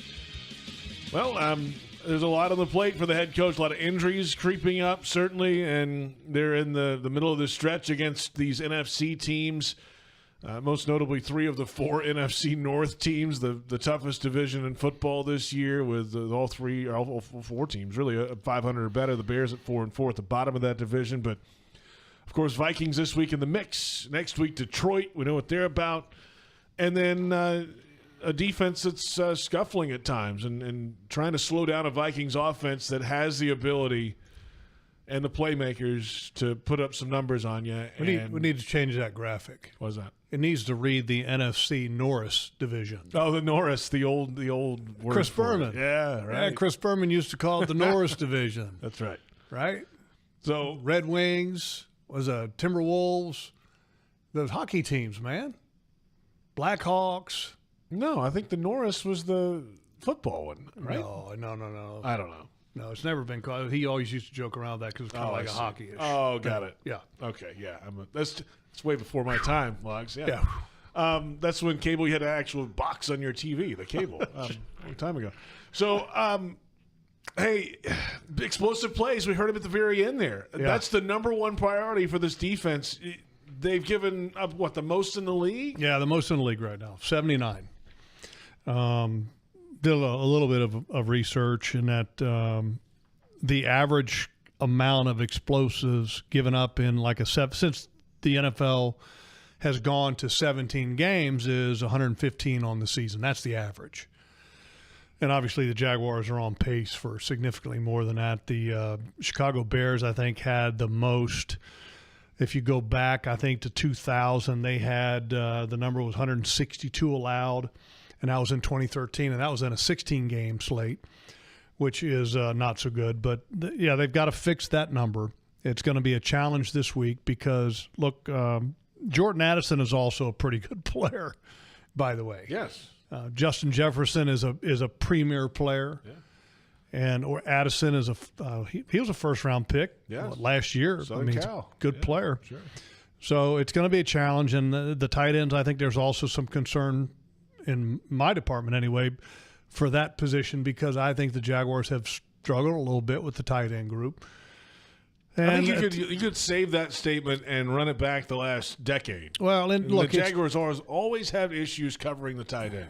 Well, and it's against a team that has a pretty good running back and Aaron Jones. I don't want to say he's a great back, but he's a good back. Definitely not Saquon Barkley, but at the same token, he's pretty good. Offensive line is okay in Minnesota. Definitely not to the caliber of Philadelphia like the Jaguars saw last week, who, by the way, Devon Hamilton, I got to give him some props. He did a great job in stopping the tush-push a couple times. Great job. And Cam Jurgens is no Kelsey, I can tell you that. Okay. Cam Jurgens is the center for the Eagles now. And Jason Kelsey was the longtime center of the Philadelphia Eagles, was one of the main reasons why that tush-push was at a 93% success rate. And Devon Hamilton did a great job on Cam Jurgens in that game. Another thing I found interesting from Doug Pederson just a moment ago with us was when you asked him about what did you learn from the Trevor Lawrence practice schedule experience last year. And I think it's very telling. Yeah, absolutely. I think it was very telling. I don't think we got an answer out of that, but maybe we got an idea of where he might be leaning. Yeah, I mean, if he's not going to go, then take him out early. But he was limited yesterday, limited today, and limited to what extent? I don't know. You don't get to watch the whole practice. Well, he didn't have pads say. on. Everybody else had pads on today. He was the only one without pads on. When it was open to the media. When it was open to the media. So you don't know what happens after that. I'm going to guess he didn't put pads on. I don't know. What are you going to do? It would be pads a guess. on and put like a you jersey said, it on would be top? a guess. I'm just guessing. Yeah, I'm guessing he I don't didn't. know. So we'll see what happens. But I thought his answer was very thoughtful, and I think, look, I think you learn things as the more you go because you've got to learn more about your players, right? I mean, certain guys can not practice and play well for a period of time. Some guys can't. They need the practice to play well. And I'm not saying that Trevor is one way or the other, but I think that as a coach, you get a feel for it one way or the other after a certain amount of time, and especially when it comes to what the injury may or may not be. So we'll see how that plays out. By the way, you're right about the Norris being a hockey division. Yeah. And Berman, apparently there were 3 cities that had teams in both leagues. Mm-hmm. That's why he started. I thought that was just what it was called. I didn't know that was a shtick. No, that was the whole. How about that? Yeah, Chris Berman used to do that forever. How about that? Pretty cool. The only team, obviously, Green Bay. Yeah. That doesn't have a hockey team. Correct. They do not. Somehow they don't have much of anything. Somehow they got an NFL team years ago. They do, and they kept it. We're back in a moment, and let's dig into Sam Darnold a little bit when we come back. It's been the scenic route to get to where he is in Minnesota, let's say. Plenty ahead. We'll hear from Ben Lieber coming up as well from the Vikings Radio Network. And this is the Doug Pederson Show on Jaguars Radio.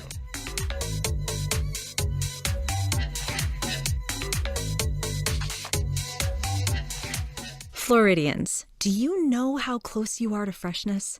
It's not a plane or a ship ride away. It's not across an ocean or over the equator. It's not even a far drive.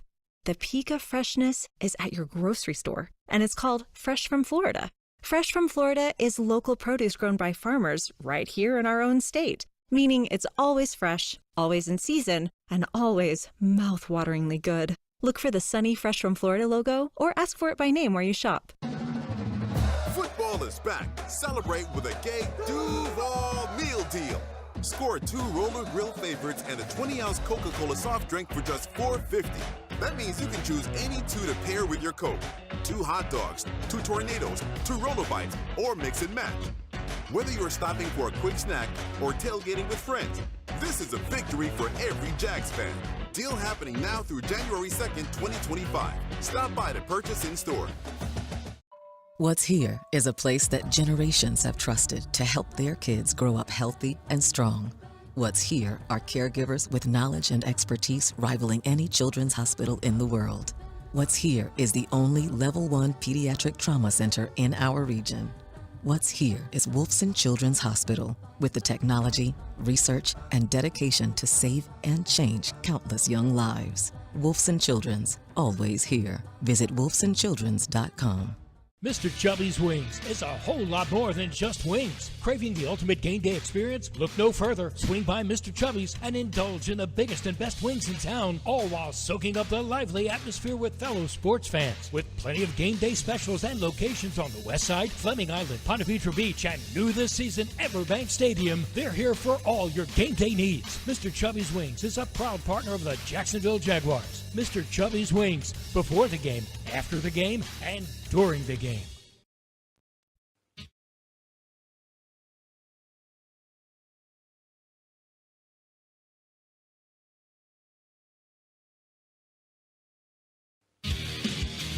Welcome back. The Doug Pederson Show continues right now. Welcome back. It is the Doug Pederson Show presented by Fresh from Florida. We are on the Jaguars Radio Network presented by the University of Florida, #1 university in the U.S. News and World Report's #1 state for education. JP Shadrick with Jeff Lageman. Glad you're with us on the Jaguars Radio Network today as we get ready for Week 10. The Vikings coming to town. Salute to service game. White helmets for the Jaguars for the first time ever. A lot going on at the bank. Hope you can make it down. And they're facing a Vikings team that's second in the NFC North. And Sam Darnold has been really the story of this. There's a lot of really fantastic players in the Vikings, Justin Jefferson, but to make it all kind of click, Sam Darnold, the unexpected story, I guess, for Minnesota this year. It's his 4th team in the National Football League, and a former first-round pick of the Jets, didn't work out there, moved a couple different places, and somehow has kind of found a way in this offense with a running game and great receivers, and he's managed it pretty well. He has turned it over a little bit, but especially as of late. But Sam Darnold stepping in when J.J. McCarthy got hurt, and here we go. The Vikings are in the race. Yeah, McCarthy who was their 10th overall pick out of Michigan, was the starter, and then in the preseason he ended up having a full meniscus repair, which takes a lot of time to rehab from because they're sewing the meniscus back. They're not just trimming it, and so the rehab is pretty lengthy.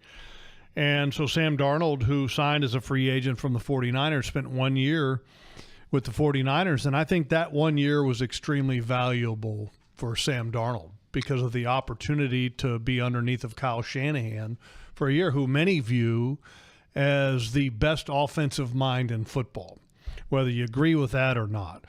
But then also Sam Darnold has had some success prior to San Francisco. I mean, if you look at his record in Carolina, he did okay when he was in Carolina. But then Carolina got a high draft pick, Bryce Young, and moved on from him. That worked out. And that didn't work out so what in the good. world? But yeah, I mean, it's been a long road for Sam Darnold to get back into the starting lineup. And I had a conversation with Tom Coughlin back when we had the Alumni Weekend, Legends Weekend, and we were actually talking about Sam Darnold. And he said, it's amazing how little patience a lot of organizations have with quarterbacks and how quickly they are to move on to the next hot thing. And Sam Darnold is one of those guys, and he's got a good arm. He has got experience now, and I think the experience has given him a lot of confidence. And he's playing very well for the Minnesota Vikings right now, and it also, I think, helps him that they're playing good defense. They have a pretty solid running game. They've got some really good receivers. So it's not all on him because, in his previous stops with the New York Jets and then also with the Carolina Panthers, I mean, the pressure to win, carrying that weight on your shoulders, you've got to be the guy. I think it's much greater. Whereas now in Minnesota, he's just a part of the operation. And remember, too, if you're a first-round pick, a high first-round pick, you're probably on a bad football team.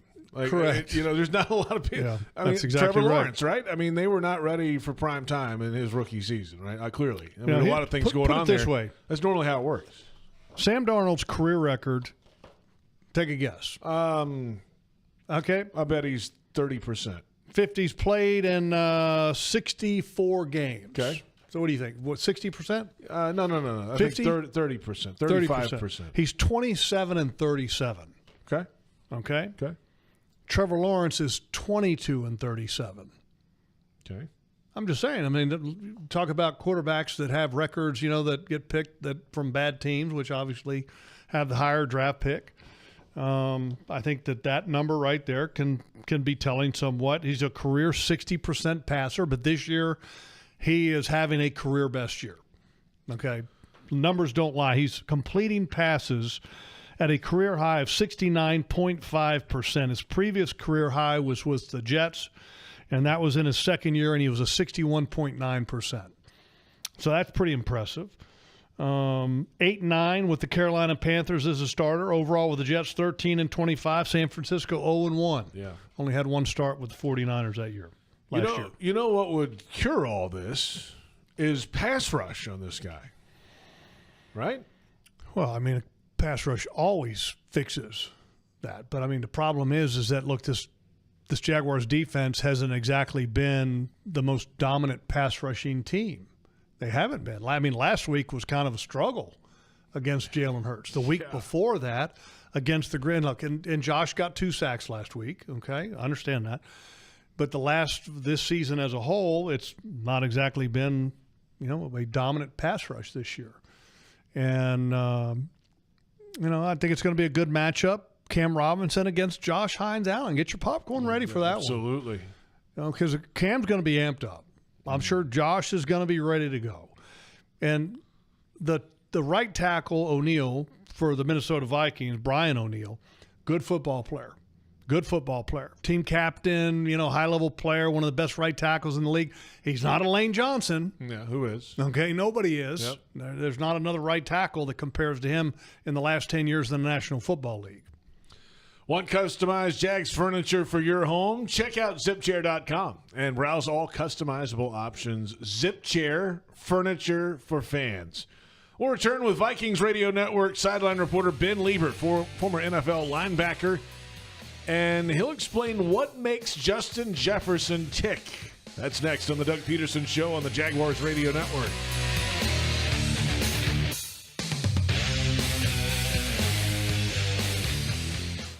Aim higher, run faster. It's what elite athletes do. Always strive for better. At UF Health, we have that same DNA. To not just treat a stroke, but to create a fleet of mobile stroke treatment units. To not just do research, but to use AI to save lives with one of the most powerful supercomputers in academia. We believe, like athletes, that human progress has no finish line. UF Health, National Medical Center for Team USA.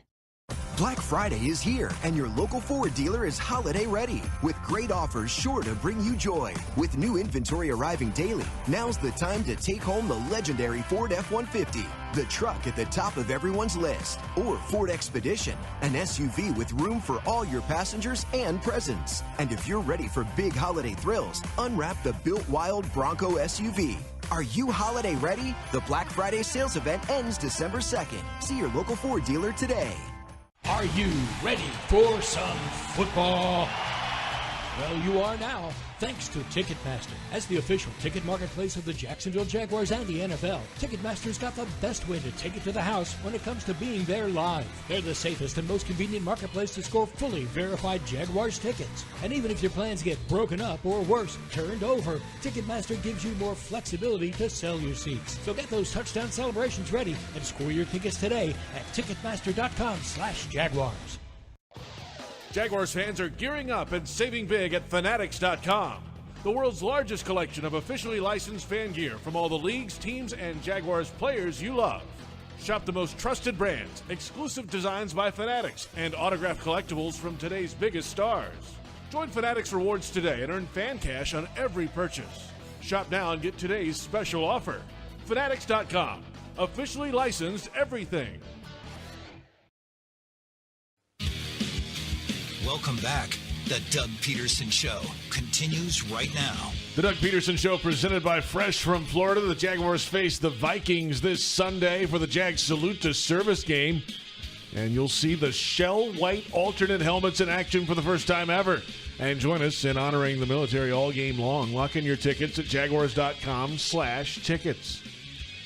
Ben Lieber is the sideline reporter for the Vikings Radio Network, a former NFL linebacker, and plenty to discuss this week. But we talk about this Vikings defense and what they do to be so successful. But Justin Jefferson, the number one receiver in the NFL, what drives their star fifth-year player? He just wants to be the greatest. And I think a lot of it is, again, we're so much of our own journey just kind of forges who we are as people, as athletes. And for him being a late bloomer, he was not a top tier athlete growing up in high school. He wasn't one of these kids that you see in Pop Warner and you're like, oh my God, like look at Derrick Henry run in high school. Like he's going to be a Hall of Fame running back. Like everybody knew that. Like unless something like major happens injury wise or otherwise, this guy's destined to be an NFL Hall of Famer. And Justin Jefferson wasn't that. He was under recruited, only really went to LSU because of family ties, and he really had to work for everything. And I think that humility to work and prove yourself every day, even though he's the top of the league as far as receivers go, like I think that still burns inside of him, that he's got to do more. He's got to go out and prove it again. Every day in practice, he's got to go out and prove it. I mean, when he was going through his contract situation in the offseason, I think so much of for all of us around here, so much of about was more about what he does off the field. He's such a great leader. He's great for the community. He has the right amount of cockiness and superstardom to him, but the humility to go along with it. He's got self-awareness. Like he's sort of the total package. And it's like, yeah, pay for what he does on the field. Yes. But he's so important to building the locker room and building the team. And those guys are so lucky to have him. There's a fine line between confidence and arrogance. And a lot of receivers we know just jump right over that line sometimes. Ben Lieber with us from the Vikings radio network. You and I called a game in London, Vikings-Jets on Westwood 1, where the Vikings defense had 3 interceptions off Aaron Rodgers in that game, a couple underthrown balls. However, this is a group that's done it all year. I mean, they're second in the league in takeaways, number 1 in interceptions. I love the veteran back end. I mean, Harrison Smith's like the all-time Viking. You know what Stephon Gilmore does. Pass rush guys are starting to really heat up, it feels like. But, and they haven't really changed their stripes, right? Brian Flores brings pressure in a lot of different ways. What is the status of this Vikings defense now going into Week 10? Well, listen, they are gonna heat you up. We lead the league in blitz rate and I think pressure rate as well. But that doesn't come without some weaknesses. When we give up 5-6 rushers sometimes, that only leaves a few guys in the back end of this defense. I mean, there was times in the Los Angeles Rams game where, I saw only 5 guys in coverage and they're not even playing a straight up man. They're playing a zone with 3 over the top and 2 underneath. And it's like, all right, guys, if you're going to leave these 2 underneath guys to cover all this ground, somebody better get home and get to the quarterback. And that didn't happen. And so if you're well coached up and you understand where the blitzes are coming from, and you use your 6 blockers against our 6 rushers, well, you're going to throw the ball on us. And I think Brian Flores is okay with that. It very much is a bend but don't break. It's, you typically see that in a true cover 2 scheme, but because he uses so many guys in the rush, he knows that you're going to get your yards. But he also knows, all right, when you get into that red zone, guess what? Everything is going to get compressed, and that helps our defense out in our secondary. So we do a really good job of just keeping points off the board, but you can throw the ball on us. The biggest thing for us the last couple of years with Brian Flores is our run defense. Our run defense has gotten so much better. Harrison Phillips, Jonathan Bullard, all these guys, these big beef eaters up front, they do a really good job of not getting pushed back off of double teams, allows, Cashman, when he's in there, to fly around, allows Ivan Pace. He's such a downhill player, allows those guys to get clean reads and get down into those A and B gaps and make plays. And so we do a really good job of contacting ball carriers behind the line of scrimmage. And that, as you know, JP, is the number one thing. Stop the run, make it frustrating, make the team one-dimensional, and then we heat them up on the blitzes. So that's why we've been so disruptive. That's Ben Lieber, Vikings Radio Network sideline reporter, former NFL linebacker. The full conversation on the official Jaguars podcast network. We'll return and get back into the Jaguars quarterback room. It is crowded all of a sudden. And the connections with the wide receivers who are on the injury report this week as well. Plenty ahead. It's the Doug Pederson Show on Jaguars Radio.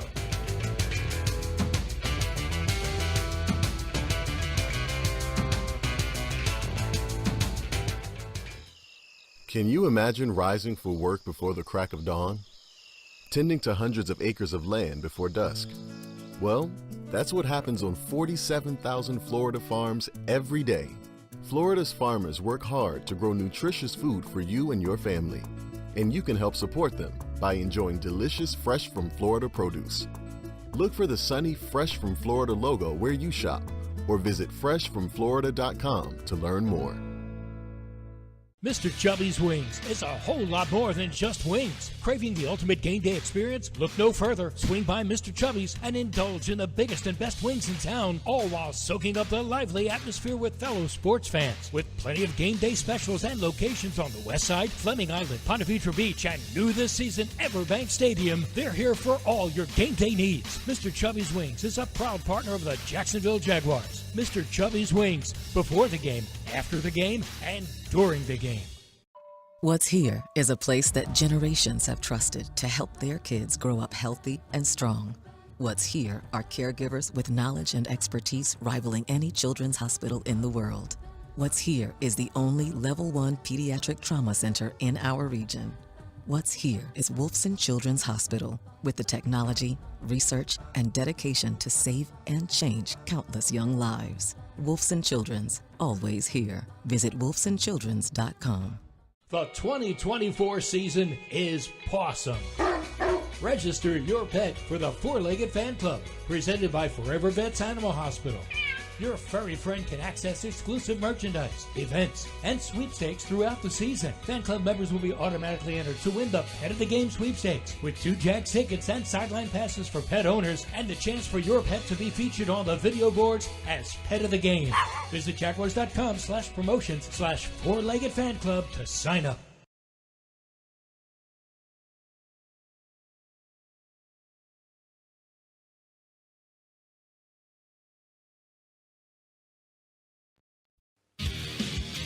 Welcome back. The Doug Pederson Show continues right now. Doug Pederson Show presented by Fresh from Florida. We're on the Jaguars Radio Network, presented by the University of Florida, #1 university in the U.S. News and World Report's #1 state for education. J.P. Shadrick with Jeff Lageman. Our thanks to head coach Doug Pederson in the opening segment each and every week. And then Ben Lieber of the Vikings Radio Network does a great job for that crew and local radio in the Twin Cities. Well, now back to the Jaguars and an all-of-a-sudden crowded quarterback room. The Jaguars signed C.J. Beathard off the Dolphins practice squad, so 3 on the roster. John Rice Plumlee is on the practice squad as well, so 4 bodies in there to go along with Mike McCoy, of course, the quarterback's coach, and a lot happening there. Of course, Trevor Lawrence on the injury report this week, left shoulder, limited both days of practice this week. Mac Jones getting some work, and at least in the open period today, Trevor Lawrence, the only one without shoulder pads on. Everybody else had pads on. What does that mean? Who knows? We'll find out maybe tomorrow, or it could go into the weekend. Maybe not. Maybe you don't. We'll see. Yeah, we'll see. CJ is a guy I think is a really good insurance policy to have, and that even though he has been in Miami on their practice squad, he's a guy that literally when you bring him in, he kind of knows the system already. I mean, there's not going to be an acclimation, understanding, learning period for him with this offense. I think it's going to be pretty seamless for him to be the backup, if so called upon. But we will see. And we'll see. And if Mac Jones is called upon, it would be his first start since Week 12 of last season, of course. It would be his first with the Jacksonville Jaguars. It is a contract year for him. These moments would be huge. You didn't know coming in if he would even have any opportunities to play this season, but if he is playing, then obviously you can play a similar style offense. Now you can argue the offense has moments where it hasn't been great, but you don't have to change a whole lot in the preparation with Mac Jones if he has to go in. No, I don't think so, and I think hopefully this week you also get Gabe Davis back. You also would like to have Brian Thomas Jr. A little bit more healthy than he was last week. Not that I could say that he wasn't healthy last week, but, I mean, look. He's on a report for a reason. Yeah, I mean, he's on a report for a reason. So you hope that he's better. And Parker Washington, you hope that continues to kind of refine his understanding of the offense with the opportunity that he's been given with the broken collarbone of Christian Kirk. And Parker has been working with Mac Jones a lot. I think they also they need to kind of clarify the whole running back situation. What do you mean? Look, I think this team has been running the ball very well with Tank Bigsby, very well.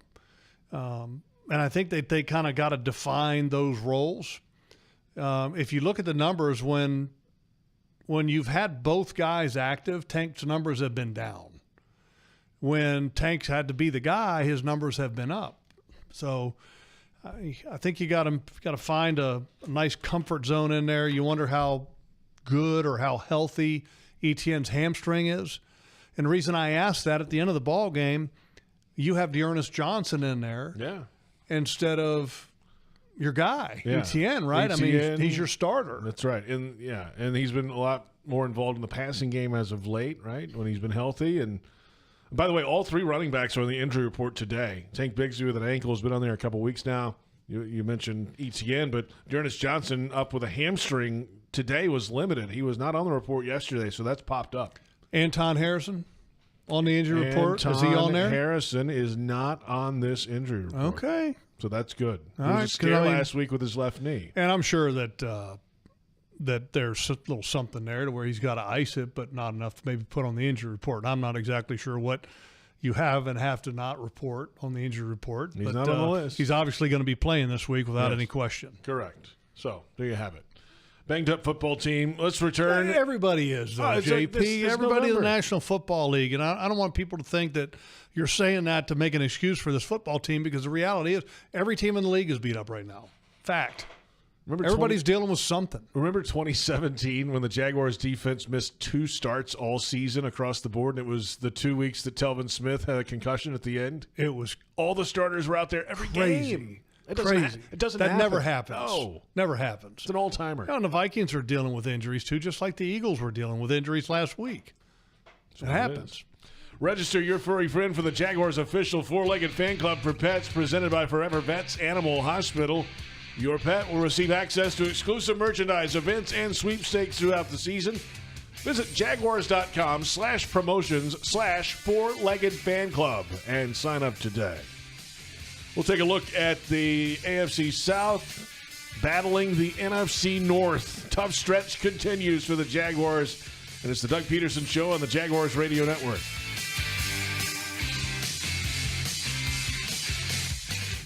To aim higher, run faster. It's what elite athletes do. Always strive for better. At UF Health, we have that same DNA. To not just treat a stroke, but to create a fleet of mobile stroke treatment units. To not just do research, but to use AI to save lives with one of the most powerful supercomputers in academia. We believe, like athletes, that human progress has no finish line. UF Health, National Medical Center for Team USA. Check this out, the new iPhone 16 built for Apple Intelligence. At Verizon, you can get it when you trade in any phone from one of their top brands. Any? Any. Even if it's 4 years old? Yeah. Even if it's 4 years old and I drop it on the sidewalk? Yep. Even if it's 4 years old and I drop it on the sidewalk, then a scooter runs it over, so now it's not just old and cracked, but shattered? With Verizon, the answer is always yes. Trade in any phone from one of our top brands for the new iPhone 16 with Unlimited Ultimate. Plus, get a new iPad. Trade-in terms apply. See Verizon.com for details. Apple Intelligence coming fall 2024. Football and Miller Lite. Duval's greatest pairing. Can cracks at kickoff. Tailgates going well past postgame. Sunday night overtime. Followed by Monday morning pride. Knocking on bar tops for luck. Kicking back on any given Sunday. You never forget the way some things taste. Jags football tastes like Miller time. Celebrate responsibly. 2023 Miller Brewing Company, Milwaukee, Wisconsin. Jaguars fans are gearing up and saving big at Fanatics.com. The world's largest collection of officially licensed fan gear from all the leagues, teams, and Jaguars players you love. Shop the most trusted brands, exclusive designs by Fanatics, and autographed collectibles from today's biggest stars. Join Fanatics Rewards today and earn fan cash on every purchase. Shop now and get today's special offer. Fanatics.com. Officially licensed everything. The Jaguars bring performance, strength, and passion to every play. And you'll find the same when you bank with EverBank. Open an EverBank Performance Savings account and score serious savings. See what you could earn at everbank.com/Jaguars. EverBank, advantage you. Member FDIC and the official bank of the Jacksonville Jaguars. Black Friday is here, and your local Ford dealer is holiday ready with great offers sure to bring you joy. With new inventory arriving daily, now's the time to take home the legendary Ford F-150, the truck at the top of everyone's list, or Ford Expedition, an SUV with room for all your passengers and presents. And if you're ready for big holiday thrills, unwrap the Built Wild Bronco SUV. Are you holiday ready? The Black Friday sales event ends December 2nd. See your local Ford dealer today. Welcome back. The Doug Pederson Show continues right now. The Doug Pederson Show presented by Fresh from Florida. Head coach Doug Pederson in the opening segment, 5 o'clock each and every Thursday here on the Jaguars Radio Network. JP Shadrick with Jeff Lageman, the Vikings and the Jaguars. It's a 1 o'clock kickoff time this Sunday at EverBank Stadium. And the tough stretch against NFC teams and contenders continues. 3 of the 4 against the NFC North, which has proven to be the toughest division so far in the NFL. They haven't played a lot of division games against each other yet. That's when it gets really fun in late November, December in the NFC North when those physical teams start punching each other. That's coming up. But the Jaguars of all years have the NFC North on the calendar, on the schedule, and they're right in the mix of it right now with the Vikings coming in. They're second place in that division. Of course, the Lions on the road next week. On the other side of things, the Jaguars right there at the bottom of the AFC South, unfortunately, and a lot of questions. Here's the reality. At the beginning of the year, you were sitting there looking at the Vikings with a potentially rookie quarterback, and you're going, okay, great. We got a rookie. Win. Yeah. Okay. Going to the Bears. Caleb Williams. Rookie. Win. Mm-hmm. Right? The Patriots. That worked out. Win. Yeah. Right? All the rookies that you were going to have on your schedule. Sure. Hadn't worked out that way. And now you're not getting a rookie. You're getting Sam Darnold this week with a football team that, by the way, I think has one of the best coaches in the league. I think Kevin O'Connell. What makes him so – why do you say that? He's been winning. He won with Kirk Cousins. He's been winning with Sam Darnold. Had one heck of a year a couple years ago. Has handled a lot of change very well. And here's the other thing that I will say. The NFLPA has a survey that goes out that the players literally give a grade in all these different categories. And he was literally the second highest rated coach according to the player survey. I don't know the whole list, but I just know that he was number 2. If I had to guess, maybe Andy Reid, number 1. I'd guess that. I mean, coaches that help you get a Super Bowl win, you're going to give them pretty high marks, right? I would grade him an A, sure. Absolutely. But, for a coach that isn't winning a ton of playoff games to have the second highest grade amongst coaches in the National Football League, that's pretty impressive. There'll be a matchup this week. Hey, favorite Viking of all time, go.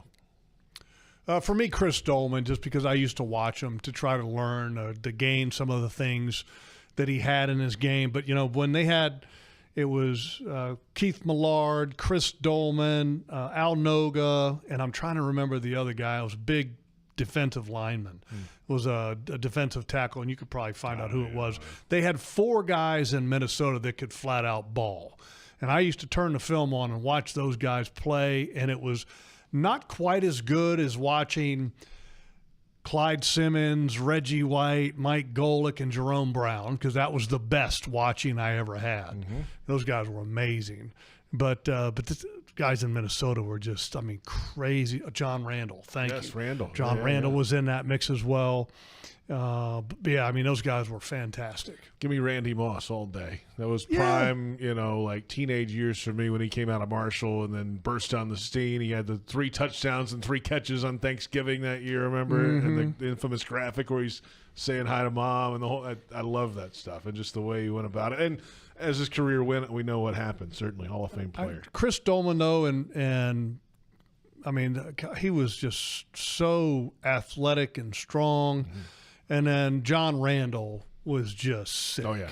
I mean, just sick. Let's come back in a moment. Our final thoughts ahead of this Vikings-Jaguars matchup. Jags back home this week. Wearing the white helmet. Salute to service game. This is the Doug Pederson Show on Jaguars Radio.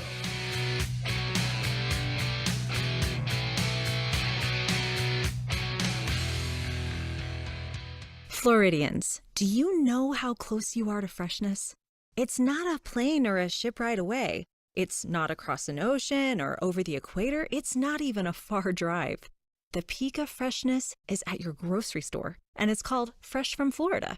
Fresh from Florida is local produce grown by farmers right here in our own state, meaning it's always fresh, always in season, and always mouth-wateringly good. Look for the sunny Fresh from Florida logo or ask for it by name where you shop. Mr. Chubby's Wings is a whole lot more than just wings. Craving the ultimate game day experience? Look no further. Swing by Mr. Chubby's and indulge in the biggest and best wings in town, all while soaking up the lively atmosphere with fellow sports fans. With plenty of game day specials and locations on the West Side, Fleming Island, Ponte Vedra Beach, and new this season, Everbank Stadium, they're here for all your game day needs. Mr. Chubby's Wings is a proud partner of the Jacksonville Jaguars. Mr. Chubby's Wings, before the game, after the game, and during the game.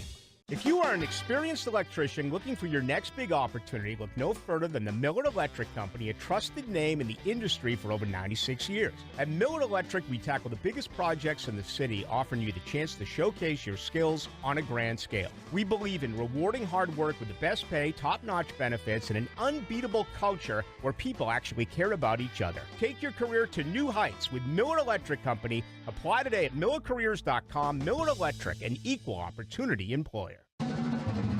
Football is back. Celebrate with a gay Duval meal deal.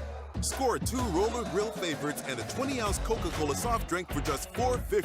That means you can choose any 2 to pair with your Coke. 2 hot dogs, 2 tornadoes, 2 roller bites, or mix and match. Whether you're stopping for a quick snack or tailgating with friends, this is a victory for every Jags fan. Deal happening now through January 2nd, 2025. Stop by to purchase in store. Are you ready for some football? Well, you are now, thanks to Ticketmaster. As the official ticket marketplace of the Jacksonville Jaguars and the NFL, Ticketmaster's got the best way to take it to the house when it comes to being there live. They're the safest and most convenient marketplace to score fully verified Jaguars tickets. And even if your plans get broken up or worse, turned over, Ticketmaster gives you more flexibility to sell your seats. So get those touchdown celebrations ready and score your tickets today at Ticketmaster.com/Jaguars. Check this out. The new iPhone 16 built for Apple Intelligence. At Verizon, you can get it when you trade in any phone from one of their top brands. Any? Any. Even if it's 4 years old? Yeah. Even if it's 4 years old and I drop it on the sidewalk? Yep. Even if it's 4 years old and I drop it on the sidewalk, then a scooter runs it over, so now it's not just old and cracked, but shattered? With Verizon, the answer is always yes. Trade in any phone from one of our top brands for the new iPhone 16 with unlimited ultimate. Plus, get a new iPad. Trade-in terms apply. See Verizon.com for details. Apple Intelligence coming fall 2024.